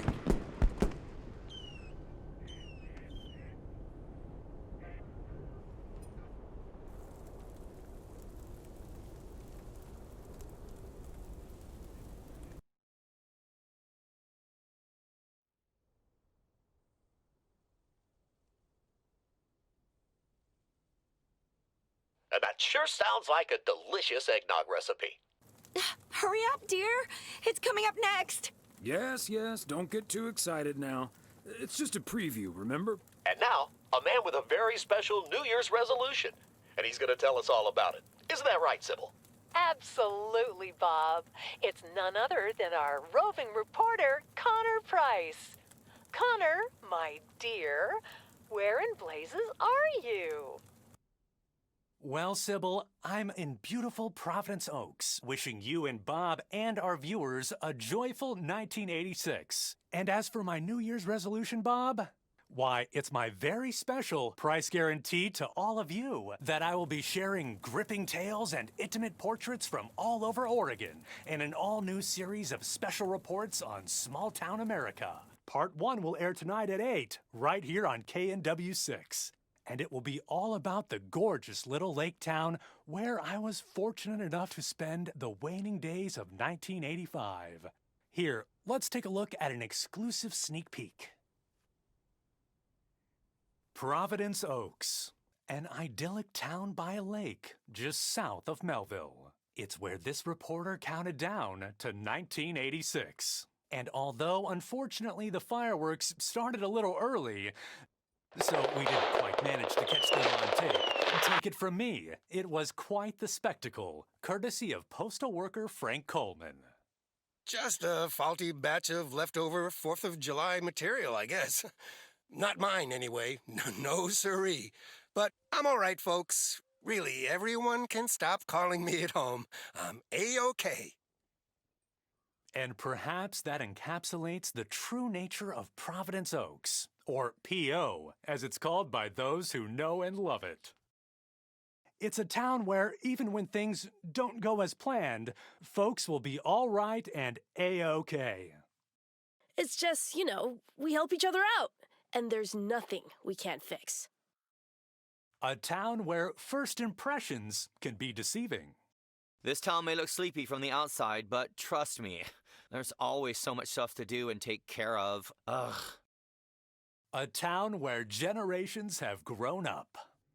It's a great place to raise kids, and also a great place to have been raised as a kid. Myself, I mean. Back when I was a kid, being raised here. Was that okay? A town where patience is still a virtue. To be honest, I'm not entirely sure if this is where I'll find what I'm looking for, but I do know I can keep looking here for as long as I want, and that feels great. A town full of unique individuals that, deep down, have more in common than you'd think. The average Providence Okian probably doesn't exist. We do tend to keep to ourselves until someone needs us. Then we show up. Always. A town you can't help but love. I just think it's the best place in the whole wide world. Sue me. And where everyone has a story to tell. To me, it's all about the people. Because... Yes, well, leave it to the mailman to say it best. This is home. Indeed. Providence Oaks, like so many other places in our great state of Oregon, is a small town with a big heart. This is Connor Price, KNW6, PO.